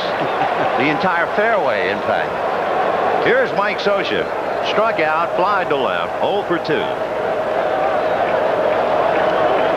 The Dodgers 6 runs, 9 hits. Now, a lot of things could happen here because Scioscia's a contact hitter. And he pops it up. Going out to get it is Hubbard. And makes the play. Good pitching by Gene Nelson. With a runner at third and nobody out, he strikes out Shelby and gets Scioscia to pop up. That's about as good as you can get, and he really had Marshall 0-2 and evidently threw one in the wrong spot. That's the yardstick that the baseball people use. What does he do? What does a pitcher do with that man at third base in less than 2 outs? That's good, just good pitching. In talking about him, a scout said to me, and I love to hear that about a pitcher, he wants the ball every day. He's not afraid, and he doesn't look over his shoulder over to the bullpen, see if any help is coming along. So with 2 out in the 5th inning, here is Jeff Hamilton. Hamilton could be 2 for 2, but Walt Weiss has done a number on him, taking 1 in the hole and 1 behind second to throw him out each time. Right. When Oakland comes up in the 6th inning, they have Glenn Hubbard, Walt Weiss, and then Gene Nelson's spot, and way back in the shadows in right field, they have somebody throwing, so you know LaRusso's thinking hitter. 1-1. Fastball, high drive into left. Parker going back to the track, and one-hands it. And the Dodgers leave Marshall at third at the end of 5. Dodgers 6, A's nothing. Bob Welch, and oh, what a Dodger he was. And now a great year with Oakland, and he'll be set to face the Dodgers in Game 3 at the Coliseum. So we're looking forward to that game. And he's got a lot of bulldog in him, and you can expect quite a battle with Welsh. Yes, you can. And old Big Frank Chinsek as we look at LaRusso. If you want to play manager now in the inning, you have Hubbard and Weiss, and then you're starting to think about a pinch hitter. Number 1, he has 3 switch hitters in the dugout. Phillips, Polonia, and Javier. And he has right-hand hitters, Gallego, Steinbach, and then Don Baylor. So it might depend on how the inning progresses, how many get aboard as to what he does. A chopper to Hamilton. 1 away. I tell you try to pull him, you're playing right in his hands. I'm a little surprised, too. After all the base running and all the maneuvering that Hershiser has gone through, I can't believe a hitter would swing at the first pitch in the 6th inning. Even if he didn't, Hershiser, with that pitch, has made 56 pitches in 5 1/3 innings. He's faced 16 batters in that time, not one to second base. Look at that. 37 strikes, 20 balls. More importantly, the first pitch strikes to 11 of 15 hitters, 16 hitters now. 1 ball and no strikes to Walt Weiss, who has been outstanding at shortstop. Walt with the bat hit back to the box in the 3rd inning. Hershiser made a nice play to get him. That's foul. Luis Polonia, a switch hitter, is on deck. And of course, you would always remember him if you just look at his pants. I asked him because everybody, when I said it on our Game of the Week, why didn't I ask him? He gave me a great answer. He said, I don't know. 1 ball and 1 strike. Well, why do you wear them down low? I don't know. They feel good. I always remember the great line, Ring Lardner, writing about the father driving the car and the kids are in the car. Shut up, he explained. That's about what he was going to tell me. 2-1. They feel good. A chopper to Sachs, and he short hops to get him. The National League answer to Polonia would be Roger McDowell. McDowell, his pants go straight down into his shoes. 2 down. Nothing like style. I said, don't you think maybe you'd lose a strike if you wore them higher? Maybe you'd get... So no, they feel good like this. Well, one thing for sure, it is more comfortable because you don't have any pressure to cut the circulation off in your leg. Well, I would guess. But then again, you're not supposed to make a ball club by whether you make GQ or not, huh? Right. There's Polonia. a first ball hitter. Thank you very much. As he pops it up. Trailing by 6. That's the change in baseball right there. It's the biggest change I know. So they're gone in the 6th, and at the end of 5 1/2, 6-0 Dodgers. The 1988 World Series is brought to you by the Heartbeat of America, today's Chevrolet, and by Magnavox. Smart products for smart people. Magnavox. Smart. Very smart. Bottom of the 6th inning, as they towel off Oral Hershiser, it is really the heat, not that he has worked that hard. To illustrate the point, in the 6th inning, he made only 5 pitches to get the 3 outs. And in a sense, it would appear Oakland has played right into his hands. He's been running the bases, and they refuse to make him work. And they also try to pull the ball and get the ground ball. He's made 61 pitches in 6 innings. He has faced the minimum. He's had 2 double plays to help him. And in the inning where he made only 5 pitches, 2 of the 3 hitters were Glenn Hubbard and Louis Polonia. As we look at Kurt Young, and they are the wee men in the attack. And yet, instead of making him pitch, try to get aboard, anything at all, they went up there hacking right away. And hacking is Griffin, but he hits it to Canseco in right center. 1 away. You know, the point you make about drawing that base on balls, you could scotch tape those 2 guys together. They would make one Canseco. Well, that's right. One is about 5'7", the other 5'8", and it's just shocking down 6-0 that they would not try to make Hershiser. And here he comes, and he's made himself work with a single and a double, scored a run and knocked in one. And the fantasy for him continues. He's pitched a strong 6 innings of shutout ball.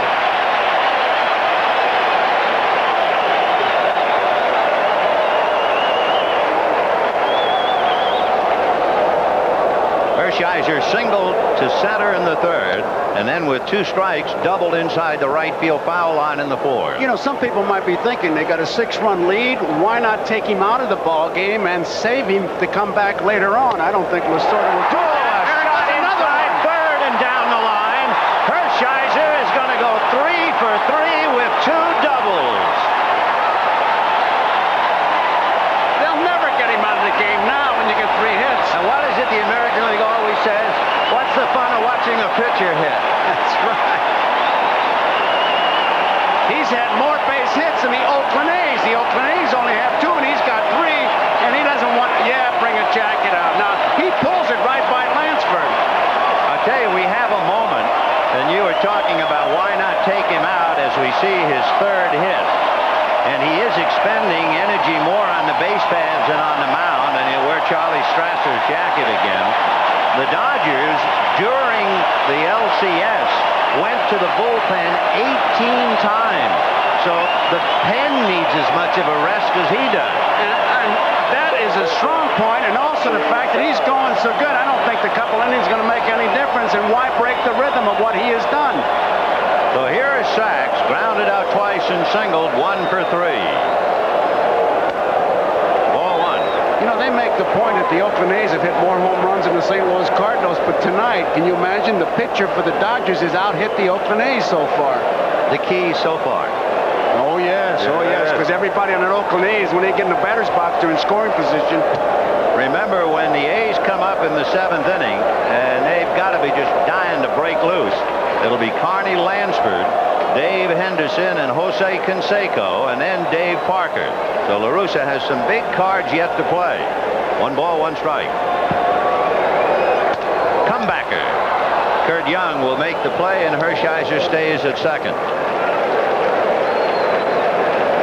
You think he's wearing Charlie Strasser's jacket just to get Charlie a little publicity? He would be like him. Oh, absolutely. I guarantee you that's why he's doing it, sure. Charlie Strasser, one of the 3 Dodger trainers, Bill Bueller, Pat Screener, and Charlie. Probably superstitious, too? Lucky jacket? What do you think? No, I don't think I think it's just a fact that he's World a good guy. Series, he's given Charlie Strasser a little publicity. Here's Tracy Woodson batting for Stubbs, and then he will stay in, and as we look at Charlie Strasser, minus his jacket, sitting between Steve Sachs and Fernando Valenzuela. Tracy Woodson will hit for Stubbs and then stay in. Hershiser at 2nd base with 2 out in the 6th, and the Dodgers leading 6-0.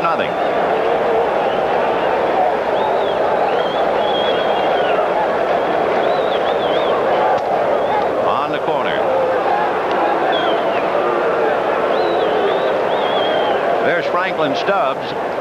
He had flied to left, single to right, and walked, sitting next to Mike Sharperson, another kid who is not eligible to play. Change fouled away. That's kind of a nice touch. You know, you play in and out with a club all year. You're not eligible, but they say, hey, where are you? I went through that. Did you? DeRocher in 54. I wasn't eligible, and Leo insisted that I would go to Cleveland. It was great. I would catch batting practice. I traveled with the club. It was like winning a contest, 25 ones or less. Why I want to go to the World Series with Leo DeRocher. What I did on my summer vacation. That's right. 0-2. Once again, we remind our viewers we'll be selecting the NBC Miller Lite Player of the Game at the conclusion of the game. So far, the suspense, of course, would be tremendous, right? Who it would be? Oh, yeah. Oh, I mean, it's overwhelming suspense. It's like last night. We had such a tough time. 1 ball and 2 strikes. Hard breaking ball at the feet. 2-2 the count. You know, it sounds like I'm picking on Oakland, but when you stop to think about it, the Oakland A's so far have 2 extra base hits. Canseco's home run, Henderson's double. Hershiser has tied them. And don't you know they're aware of that? 2 balls, 2 strikes. Popped in the air on the right side. Mark McGuire along with Hubbard, and it will be McGuire. So the Dodgers left Marshall at third in the 5th and Hershiser at second in the 6th, and we'll be back after these messages from your local station.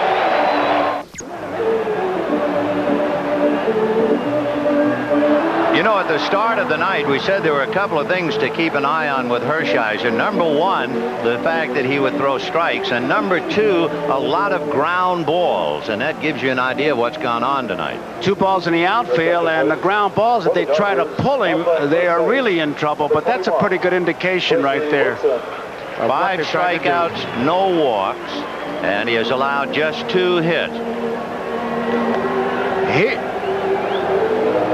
The top of the order in the 4th inning when he struck out everybody in the side, I mean, he was really throwing what you'd have to call the Hershiser pitch. Here it is. Now, here's Lansford with the strikeout pitch. He set him up. Henderson again outside after setting him up inside. Here's Canseco outside. 3 pitches you could diagram, but of course keep in mind he had set them all up. He had to do something before he got there, and he did it well. And there's another thing I think that happened. That 4th inning was on the heels of the bottom of the 3rd where the Dodgers scored 5, and I think those big guys came up and each one was trying to catch up by himself, and that's why they were so susceptible to chasing that bad ball. So let's see what they do now. See if he pitches him the same way. Chopper to third, right under, behind Jeb Hamilton and through. He would make that play, I believe, most of the time. He just started to come up, and it went by him. Tracy Woodson, the new first baseman, and it will be an error charged to Hamilton. He should make that play. Which brings up a point, too. That's right, first pitch again. You could see he just didn't get the tailgate down, and here's another look at it. He breaks to his left. Looks like he's in good shape. Really got his feet tangled. The official scorers, Jack Lang of the Baseball Writers of America, Dave Nightingale of the Sporting News, and Vern Plagenhoff from Booth Newspapers. And that one an error all the way. So here is Dave Henderson. Woodson suddenly comes up to hold the runner on. He was behind the bag. 6-run lead, you figure him to be behind the bag, and then Orel really shouldn't be too concerned about Lansford at first. Line foul down the right field line. Henderson has struck out twice, so he's a little hungry up there. Dave 0 for 2. Just on what you said, Ben, you know, so far was the key word, because 2 pitches, these guys went to hacking. Lansford hits it by Hamilton, error, and the first pitch, Henderson jumps on it. They don't look at that scoreboard and say, we'll take a strike. 0-1 with Canseco on deck. And a bunt foul back. Not a bad idea. You're down by 6. The third baseman is deep in the suburbs. You might as well lay it on and have the big guy come up and get you back in the game. I have no problems with that play, because they need base runners, and you got to try to put him on any way you can. And is he loose? That was the point earlier. Here is a big guy like Henderson at least thinking about moving Hershiser around, and the little guys, Hubbard and Polonia, go up there and hack and make out on the first pitch. 0-2.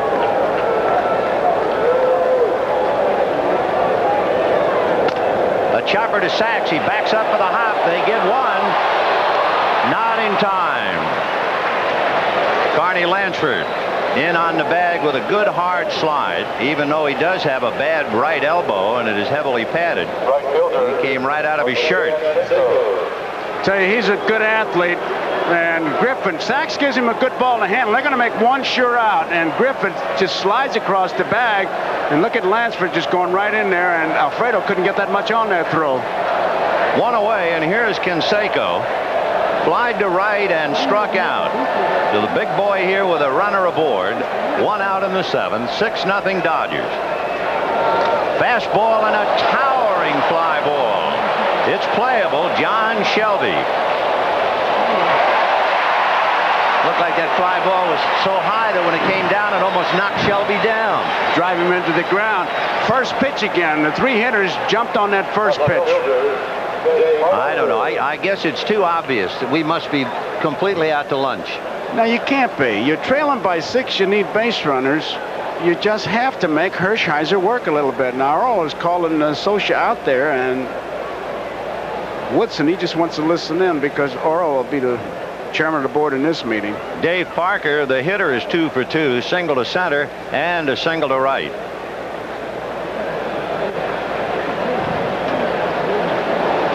So Canseco has been silenced at least for his 3 at-bats. He made enough noise in the second inning when he hit his grand slam last night, but he has drawn blanks since. 2 down.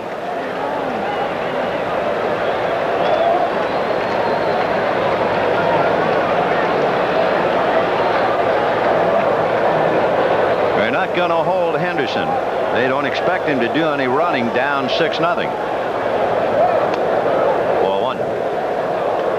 And I'll bet you Earl made that pitch because he said he might be hitting the first pitch. I'm not going to lay it in there. And I'll pitch from behind right here because he got that ball low and inside, hoping that he was swinging and would chase the bad ball. It is hard to believe when you realize what a good ball club the Oakland A's are. And make no mistake, they are a dynamite team. But going to second base is Henderson, and take a good look at him. He is the first member of the A's to reach second base tonight. That's a collector's item. It is. Put that on videotape. So Parker, who is certainly no stranger to Dodger Stadium, he is 3 for 3. McGuire will be the hitter. And again, La Russa sitting there waiting for one of his big guys to do something big, and the telephone is ringing in the Dodger bullpen. So for the first time tonight, we will have some throwing down there in a moment. Remember, the Dodgers went to the bullpen 18 times during the LCS, and among others brought in Leary and Hershiser in relief. 4-1. McGuire has tried to pull the ball, although it took a great play the last time to get that double play. Griffin and Sachs turned it over, but when you try to pull Hershiser, you are in trouble. And down in the Dodger bullpen now, just beginning to stretch it out, is the former A, Jay Howell. So there's a fly ball to right. Marshall is there. And the A's lead 2. And at the end of 6 1/2, Dodgers 6, A's nothing. Now here's Bob Costas with tonight's special feature. The keys to success brought to you by Citicorp. And Ben, just as you said regarding tonight's game MVP, the selection here is overwhelmingly obvious. Oral Hershiser working on a 3-hit shutout, and at the plate, he's 3 for 3 with an RBI, a run scored, and a couple of doubles. It's been that way all year for him. 23 wins, the record string of scoreless innings, the playoff clinching victory. As it stands now, he's scheduled to work Game 5 on 3 days rest, and if there is a 7th, both he and Lasorda say he could go on 2 days rest. Here's the 3 base hits, and watch Oral Hershiser shorten up as if to bunt. Twice he does that, base hit, fakes the bunt and hits it, and now he pulls one down the third base line. That's the first time a pitcher has had 3 hits in a World Series game since Art Neff. Talk about the home court advantage. If the Dodgers win tonight, and they're leading 6-0 in the 7th inning, it would be the 12th straight victory for the home team in the World Series. Minnesota St. Louis last year was something, and here it is again. So 12 straight if they hold on. And, of course, that's also encouraging for Oakland because they're going home to play 3. 0-1 to count to Hatcher. Single to left, single to center. Hit back to the box. Was aboard when Marshall hit his home run in the 3rd inning. 0-1. Pretty good pitch. Eric Plunk. There's Magic Johnson taking in the ball game. Eric Plunk. He's out of Wilmington, California. Big fella. 6'5", 210. He's the hardest thrower on that staff. 0-2 to Hatcher. Boy, he is 6'5", 210.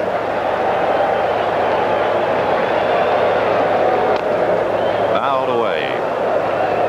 He came over in the Ricky Henderson deal, and you just saw the curveball he throws. He can be wild high. You have to make him throw strikes, but when it comes to a fastball, he'll be 95, 96 when he's got his good fastball. One thing that was encouraging for him, and as you mentioned, his control has been a problem. It seems to go hand in hand when you throw that hard. In his last 9 appearances, which meant 17 innings during the regular season, he only walked 3 batters. And, of course, if he starts throwing strikes, he's really going to be a room full. Great name for a pitcher. Oh, Eric Plunk. Love it. 1-2. Half swing. See you later, Hatch. 1 away. It's that rising fastball just exploded. That's that four-seamer that rises, and it's tough to lay off because it's right in your eyes, and you see it so good. He starts, he decides not to, but went too far. So Hatcher, who is certainly not a strikeout hitter, you blow him away, and that's a tribute to your stuff. And now here's Marshall, who is the 0-2 nightmare hitter for Tony La Russa. He struck out 0-2 in the 1st inning, hit an 0-2 pitch for a 3-run home run in the 3rd inning, and then Tony saw him hit an 0-2 pitch for a triple. That was as hard as he's thrown since he's been in there. He just blew it right by him. No balls, 1 strike. Breaking ball. Imagine after that fastball to come back and he's 0-2 again. All right, now, if he gets near the plate, it's just bad pitching. He's got to throw it over his head, or he's got to bounce that ball up here. Let's see what they do. No balls, 2 strikes for the 4th time tonight. Okay. All right, okay. Because I tell you, he's liable to swing at anything and just nail it. 1-2 to Mike Marshall. Triple and a home run, 3 RBIs.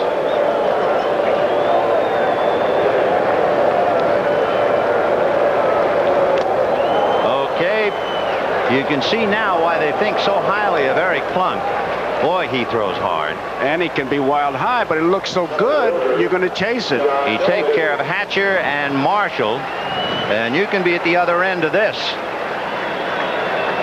It's just a fastball, high, hard one, and he just blew it right by him. So 2 down in the 7th inning, and John Shelby grounded out twice, struck out. If it's around the plate, he's usually after it. Tell me that the curveball doesn't curve. 0-1. He throws a high fastball to get Marshall and comes back with that downer.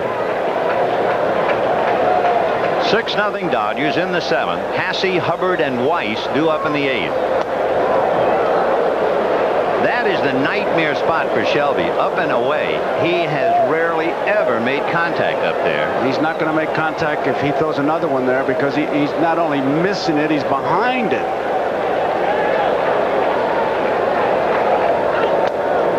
Well, he tried to get there. He got a little high. 1-2. That's 6-5 coming down off that slope. He probably winds up close to being only 55 feet away from home plate. I think if he throws the curveball now, he's got him because it's going to be like dropping. Fouled away. The other thought, talking about where the pitcher winds up in his delivery, 50-some-odd feet, and I thought about it this morning, how terrifying it must be to pitch to Jose Canseco. Oh. Now, remember that line drive home run? Supposing that ball had been hit right back at the pitcher. You would have had just a pair of shoes there. No, nothing else. Oh. 1 ball, 2 strikes. 2-2. The most terrifying looking hitter I have ever seen. I know what you're going to say. Frank Howard. Yeah, no question about it. But I'll tell you what, Canseco will do. Oh, yeah. Oh, yeah. Oh, yeah. He's going to swing, and there'll be a grease spot, 2 shoes, and you'll bronze him and put him on your rear view mirror. 2-2 to John Shelby. How about that poor Lee Walls when they were playing with the Dodgers? If we look at Canseco and Howard was hitting, and he missed the squeeze sign. And he swung away and hit a foul ball. He was laying on the ground, and when he fell down and the trainer came there, he said, "Am I alive or dead?" I mean, that's dangerous. Yeah, he was scared. 2 balls, 2 strikes. Remember at the start of the show, we showed you the dent in the center field camera that was made by a ball hit by Canseco last night. There's the camera. The dent is in the lower right-hand corner, and Jimmy Mott had him autograph it.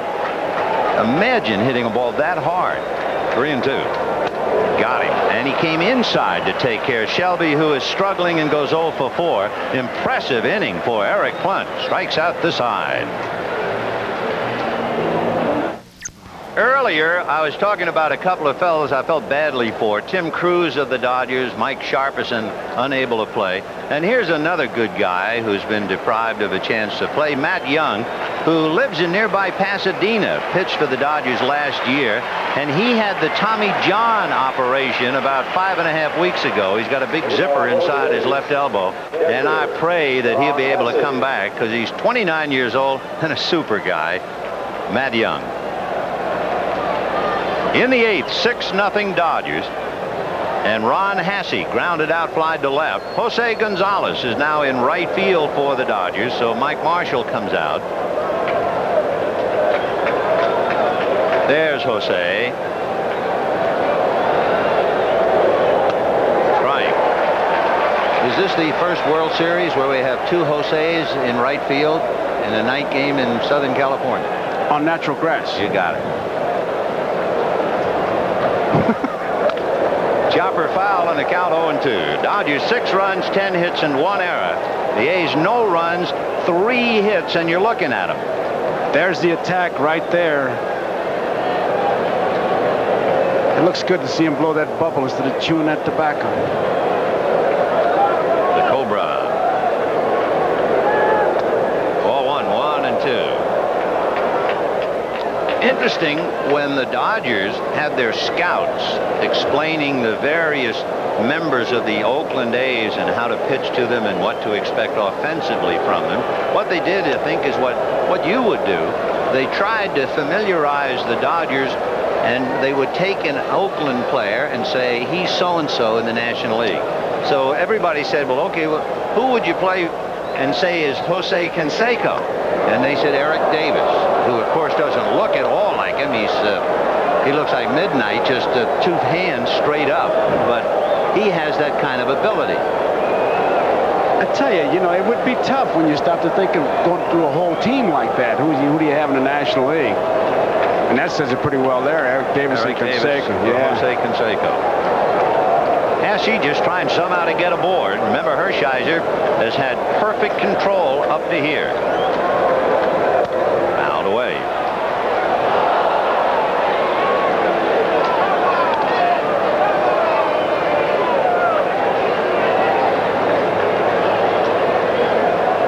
Nothing Dodgers. They got 5 in the 3rd on 5 hits, including a 3-run home run by Marshall, and the inning was started by Hershiser's single. That's something, huh? Mm-hmm.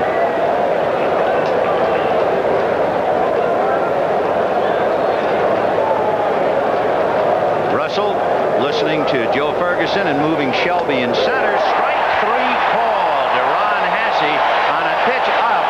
And the best you could say about it was a borderline pitch. And Hasse didn't think it was even close to the border. That's one of those pitches on the playground you'd say too close to take. Here it is. It looks like it just runs away from him. You can see it just start from the middle of the plate, and you can see Socia trying to give him some help as he catches that ball and kind of shifts that glove in. Hasse doesn't believe it.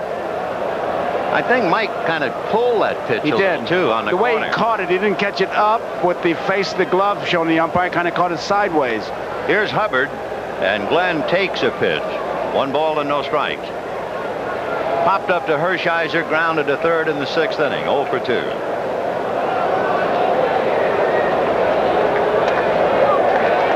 ball, 1 strike. Hershiser 3 hits, no walks, 6 strikeouts. And he has a single and 2 doubles tonight with the bat. That no base on balls is really a telltale. 1-1. I've never seen a pitcher in the groove that he has been in for as long as he's been in the groove. And as he got close to that record, the pressure certainly mounted. 2 balls, 1 strike. Change took a little off it. But you know what he talks about once again with that computer he has? He says in the 5th inning, he says, I regroup and I talk about a different energy level because I've settled into the game now and I don't want to get complacent and I have to tell myself I have to go to a higher level of energy. I mean, whether it works or not, it works for him. That's all that counts. I got a footnote to that. Typical modern-day ball player. Somebody said to him after all this computer talk, what kind of a computer do you use? And he smiled and he said, I haven't signed an endorsement yet. All right, Oral. 3-2. Well, after that, I bet he'll get a call in the morning. He might. Walt Weiss on deck. Missed. He could be tiring now. Remember, he went 3-2 to Hasse and barely got a strike. Then he goes 3-2 to Hubbard and walks him. So the needle is approaching empty, and you can bet Lasorda will watch him carefully. He had Jay Howell get up in the 7th inning. Now, it's not that he's made so many pitches in this game, only 84 pitches, but this is the end of a long, long year. And I'll tell you another thing he's doing as we look at that bullpen, he's starting to ask for a new ball just a little more than he did early in the game. That usually tells you something. Here's Walt Weiss, 0 for 2, swinging at the first pitch. You got to feel he might be tiring. You would think he would be tiring. He just walked the man. But if he hits the ball, hits a ground ball, you're helping him out. Make him work. Ground ball, and it's to Woodson. He goes to Griffin. Back to Woodson, too late. So a 3-6 force play, and you have 2 out in the 8th inning. The Dodgers have turned 2, and they've come close on a couple. Woodson, he gives a good throw. I mean, Hubbard not in the way at all. Griffin will flick that bag, and he'll just doesn't get enough on that throw. Watch Woodson come off that bag. He was off the bag, so not even close. And now you'll hear the boos in the background, and they are directed at Don Baylor. Remember when Don made the statement about how Oakland wanted to play the best, and since the Mets had won 100 games in the National League, they were the best, and they wanted to play New York. This crowd doesn't forget it. No, and they read the papers. He has really been some kind of a good luck charm, though, wherever he goes. Bruce Hurst, after the League Championship Series, asked him, he said, where are you going next year? I want to know who's going to win. Well, a word on Baylor, a dead low ball hitter. And he's up against kind of a sinker ball pitcher, although he's tiring and the ball's coming up a little. And Russell has the outfield with Shelby shaded a little to left center.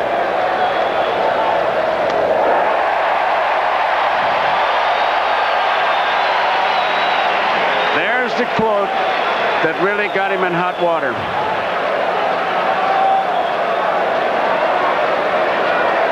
Since everybody tries to jam him, he gets hit a lot, as you no doubt know. Weiss goes trailing 6-0 and steals it. The simple reason, the old adage in baseball, if they're going to give it to you, take it. And the Dodgers were giving it to him, so he took it. Well, Woodson was way behind him, and Sachs and Griffin way back. You could have walked down there.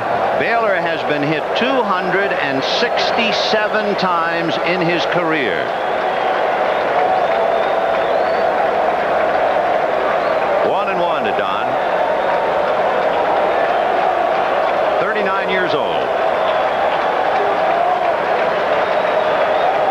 2 out, 8th inning, 6-0 Dodgers. In there. That was a surprise because that's kind of his area to hit. But I tell you, it's a tough pitch to hit because it's on that outside corner, kind of sinking, and unless you make up your mind you're going to drive it to the opposite field, it's a ground ball. He's got him in great shape now. He can do whatever he wants as far as setting up the pitcher going after him. Stay outside or go inside to set up the 2-2. Let's see where Socha sets up. 1-2. Fouled away. Upstairs, off to the right, out of play. Don has been playing professional baseball since 1967, and he first came up to the big leagues in 1970.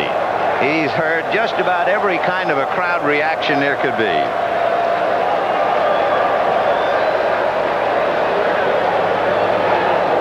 Socha wants to make sure what Hershiser wants to do, because I thought that last pitch was really too good a pitch.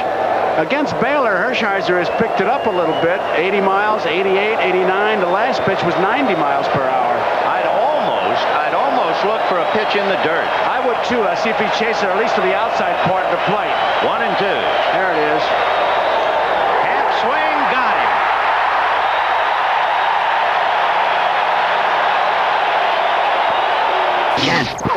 The Goodyear blimp Columbia flying serenely in the night over Dodger Stadium, where the Dodgers holding on to a 6-0 lead, and it would appear to mean the 12th consecutive victory in the World Series by the home team. And that appears to be the real hope that the Oakland A's have. They're going back over to Oakland. Bob Welch will be pitching, and if that continues, we'll still have that great series everybody expects. Bob Welch in the Coliseum, by the way, was 13-4 this year, which is why he has been saved for Game 3. That's going to be quite a confrontation. Bobby going against all his old buddies. And do they know him, and he knows them.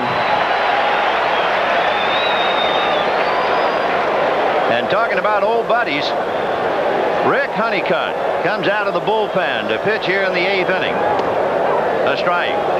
Honeycutt, along with Welch, in fact, I guess if you examine the trades that involve the Dodgers and A's who have changed uniforms, there's a fly ball to right.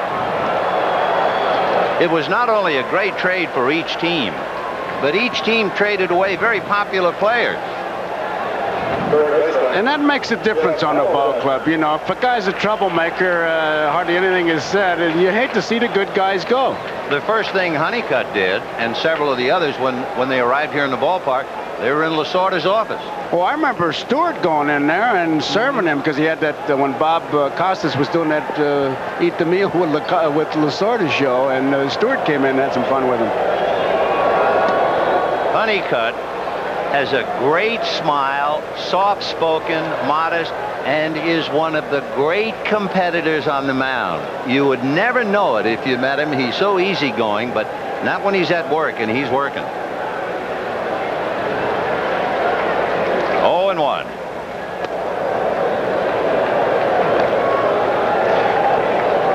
Honeycutt working on Jeff Hamilton, who was robbed of 2 hits tonight. He could easily be 2 for 3, except for Walt Weiss.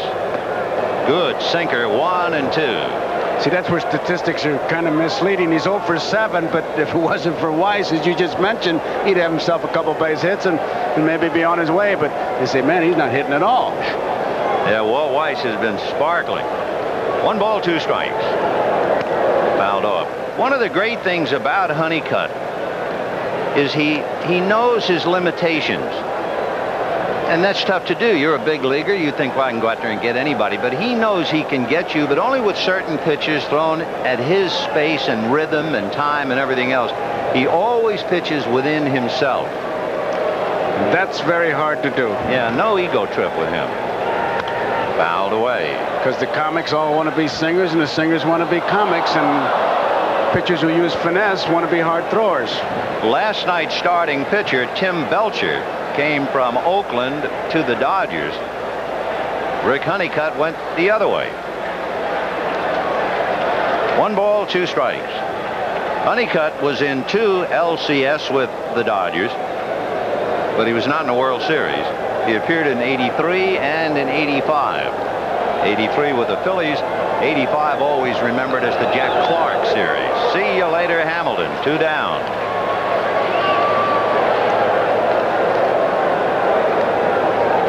Dennis Eckersley sitting quietly in the corner. very prominently displayed last night, and as we mentioned, we have nothing but admiration for the way he handled himself because of this man's dramatic home run. Figure they'll see some more of each other before this one is through. I would think so. Strike to Griffin. I thought Eckersley in the pregame show made a profound statement. He said, you really know the character of a ball player by his failure and what he does when he has to come back, and I'll be back. What Tony La Russa has done tonight is air out the bullpen a little. After Storm Davis, it's been Gene Nelson, Kurt Young, Eric Plunk, and now Rick Honeycutt. Good breaking ball. That's that slider. It looks like a fastball right over the plate, and you saw Griffin swing at the air angrily. It looks just like a fastball, and then it's inside. And meanwhile, the star of the game, without a doubt, Oral Hershiser on deck. He's been all world tonight. Shutout, 3 hits. 1-2 to Alfredo. There's that slider again. Oh, it's not a Steve Carlton slider, anything like that, but it still is tough. But he's getting it in a good spot, and it is biting. The slider that really gets you in trouble, the one they call a slider, and he has the flat one. In fact, that's the one that Eckersley threw to Gibson. It just got in the strike zone. It was flat. This one bites. Look at it break down, across and down.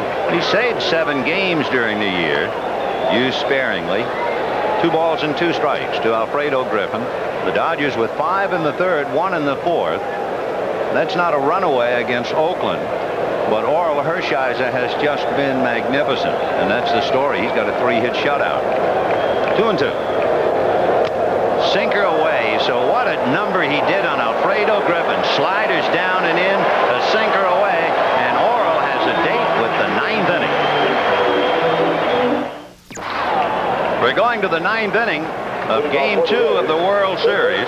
Oral Hershiser and the Dodgers leading Oakland 6-0. For the A's, they will have Lansford, Henderson, and Canseco.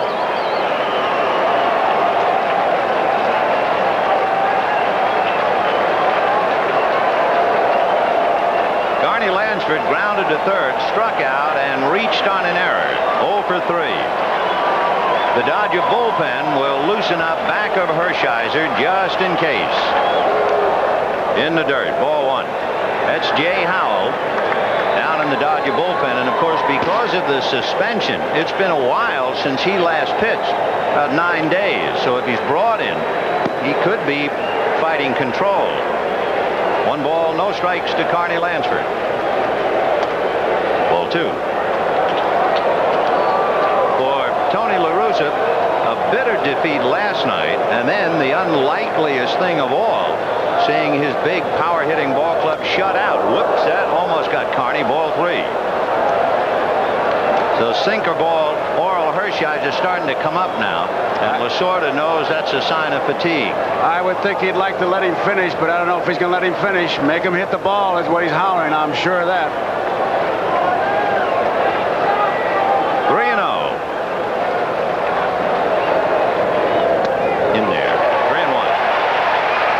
Show you what kind of a game Hershiser has pitched.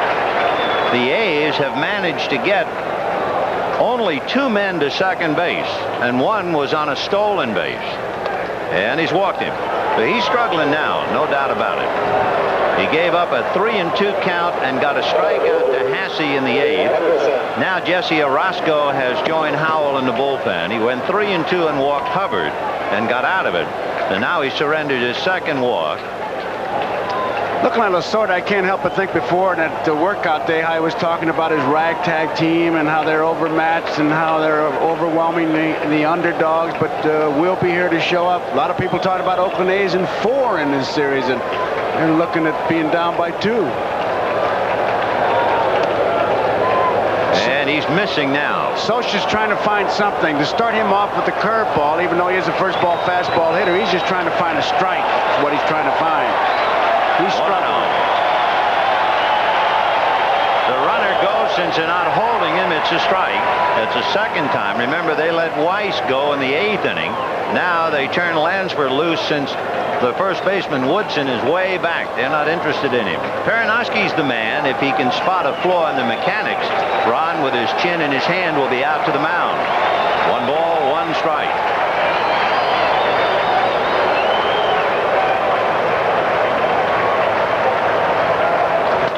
A chopper to third, a look at second, and they get the out at first. And of course, that's a perfect double play ball if Lansford were not at second base. 1 out in the 9th.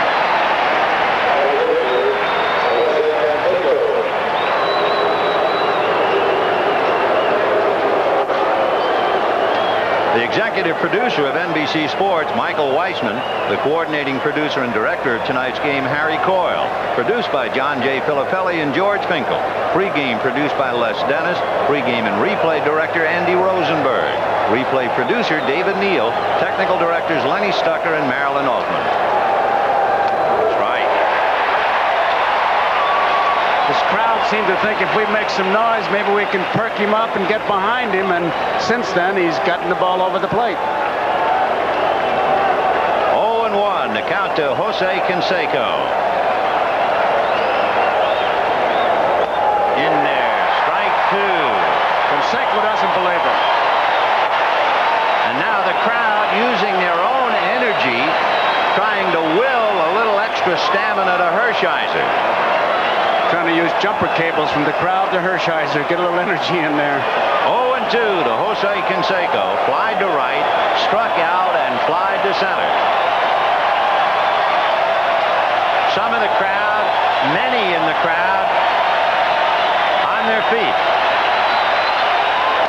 Ground ball to short. Alfredo perfectly positioned to get him. 2 out in the 9th. And now it's a case of everybody up. A crowd of 56,000 at Dodger Stadium tonight. And standing in the way of a shutout for Hershiser is the big Dave Parker.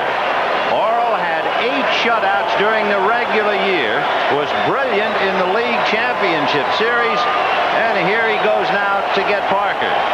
Parker 3 for 3, all 3 of the Oakland hits. 2 singles to center and a single to right. He's going to go off the full windup, I think, man. Yep, he's not going to pay any attention to Carney Lansford. Wrinkled high, ball 1.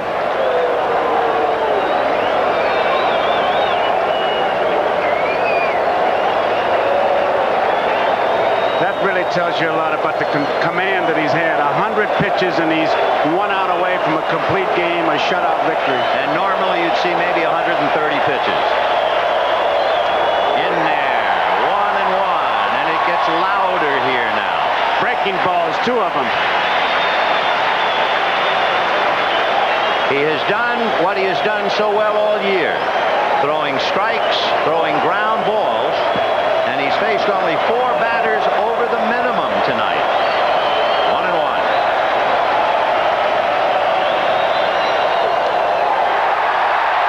Boy, did he ever break off a deuce on that one. 3 curveballs. He has just completely stayed away from the fastball, and right now he's walking behind the mound, and what he's doing is regrouping, deciding, do I get him now or do I get him on the next pitch? That was one of the meanest curveballs he's thrown all night. Well, he had it in a great spot, and that even makes it look meaner. And now the chant, Oro, Oro, 1-2.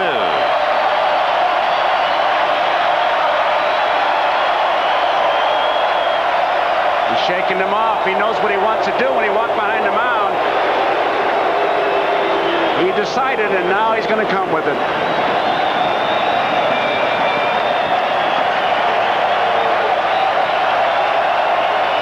One ball, 2 strikes. Got him.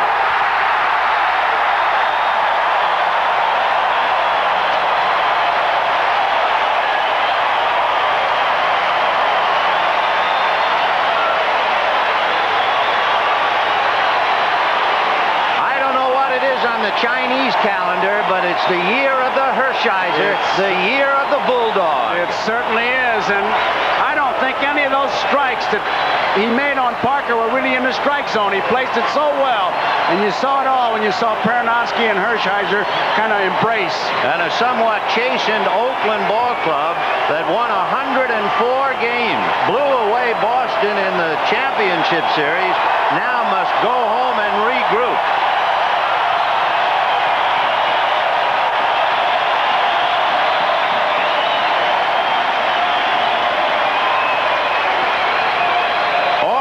Hershiser, the first pitcher to throw shutouts in the league championship series and the World Series on a game that saw his mother and father throw out the first ball. Oral Hershiser strikes out 8, shuts out the A's on 3 hits. He has 3 hits, and Mike Marshall hits a 3-run home run. Needless to say, tonight's NBC Miller Lite player of the game is Oral Hershiser. His mother and dad threw out the first pitch. He threw out the last. Miller Lite happy to present a check for $1,000 in the name of Oral Hershiser to the National Multiple Sclerosis Society. Friends, the 1988 World Series has been brought to you by Buick and your Buick dealer. The great American road belongs to Buick. By Miller High Life, brewed to be smooth, never bitter. Takes time to make, time to enjoy. And by Goodyear Certified Auto Service. Nobody fits you like Goodyear. And with that, let's meet the man of the hour, Oral Hershiser, and go to Marv Albert. All right, Vin, and the dream season does continue for Oral Hershiser as the chance of Oral bellow from the crowd. An outstanding game tonight, but forget about the pitching. 3 hits, 2 doubles, and a single. Any truth to the report that once you pitch in Oakland, that when they use the designated hitter, it will not be for you? Well, I don't know. I think Mike Davis or whoever's going to be our DH is going to bat for me, but I was just fortunate to get the bat on the ball tonight. I had a bastard play out there one time, and I hit a ball down the line, and I curveball in, and I then chinked one down the line there for a double to score a run, Alfredo. So here's a slider in. I just tried to get my bat on the ball, and fortunately pulled it down the line.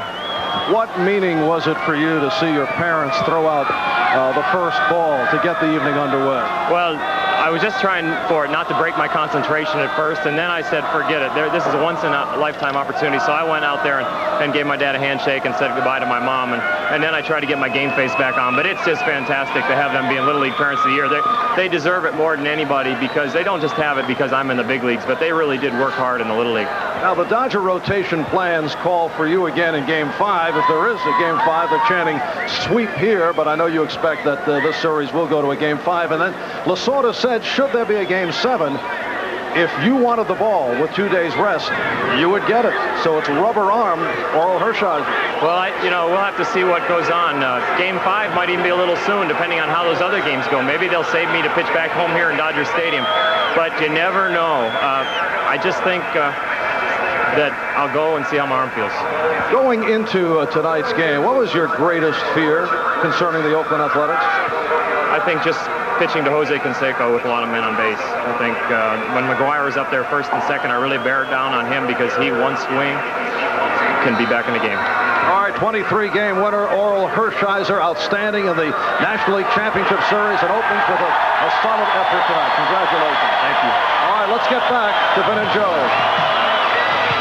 Well, to give you an idea, we'll take another look at that breaking ball that rang up the big left-hand hitter Dave Parker as Hershiser with 8 strikeouts in command all evening. I think that's the key word right there, command. Even with Parker, you saw him go behind the mound and talk to himself. I got 2 strikes and know exactly what I want to do. He shook Scioscia off and he made his pitch, and he just snapped the curveball off out of the zone, and that was good enough. And here comes Tommy Lasorda, who's 2-0, and a lot of people expect him to be 0-2. That's right. And a reminder, Tuesday night, Game 3 of the World Series in Oakland, starting at 8 p.m. Eastern, 5 p.m. Pacific time, right here on NBC Sports. And remember also, the last 12 consecutive victories in the World Series has been by the home team. So if the A's need a lift, there it is for them when we go Tuesday night at the Coliseum. For Joe Garagiola, this is Vin Scully saying good night from Dodger Stadium in Los Angeles, where the town belongs to Oral, and the Dodgers shut out the A's 6-0.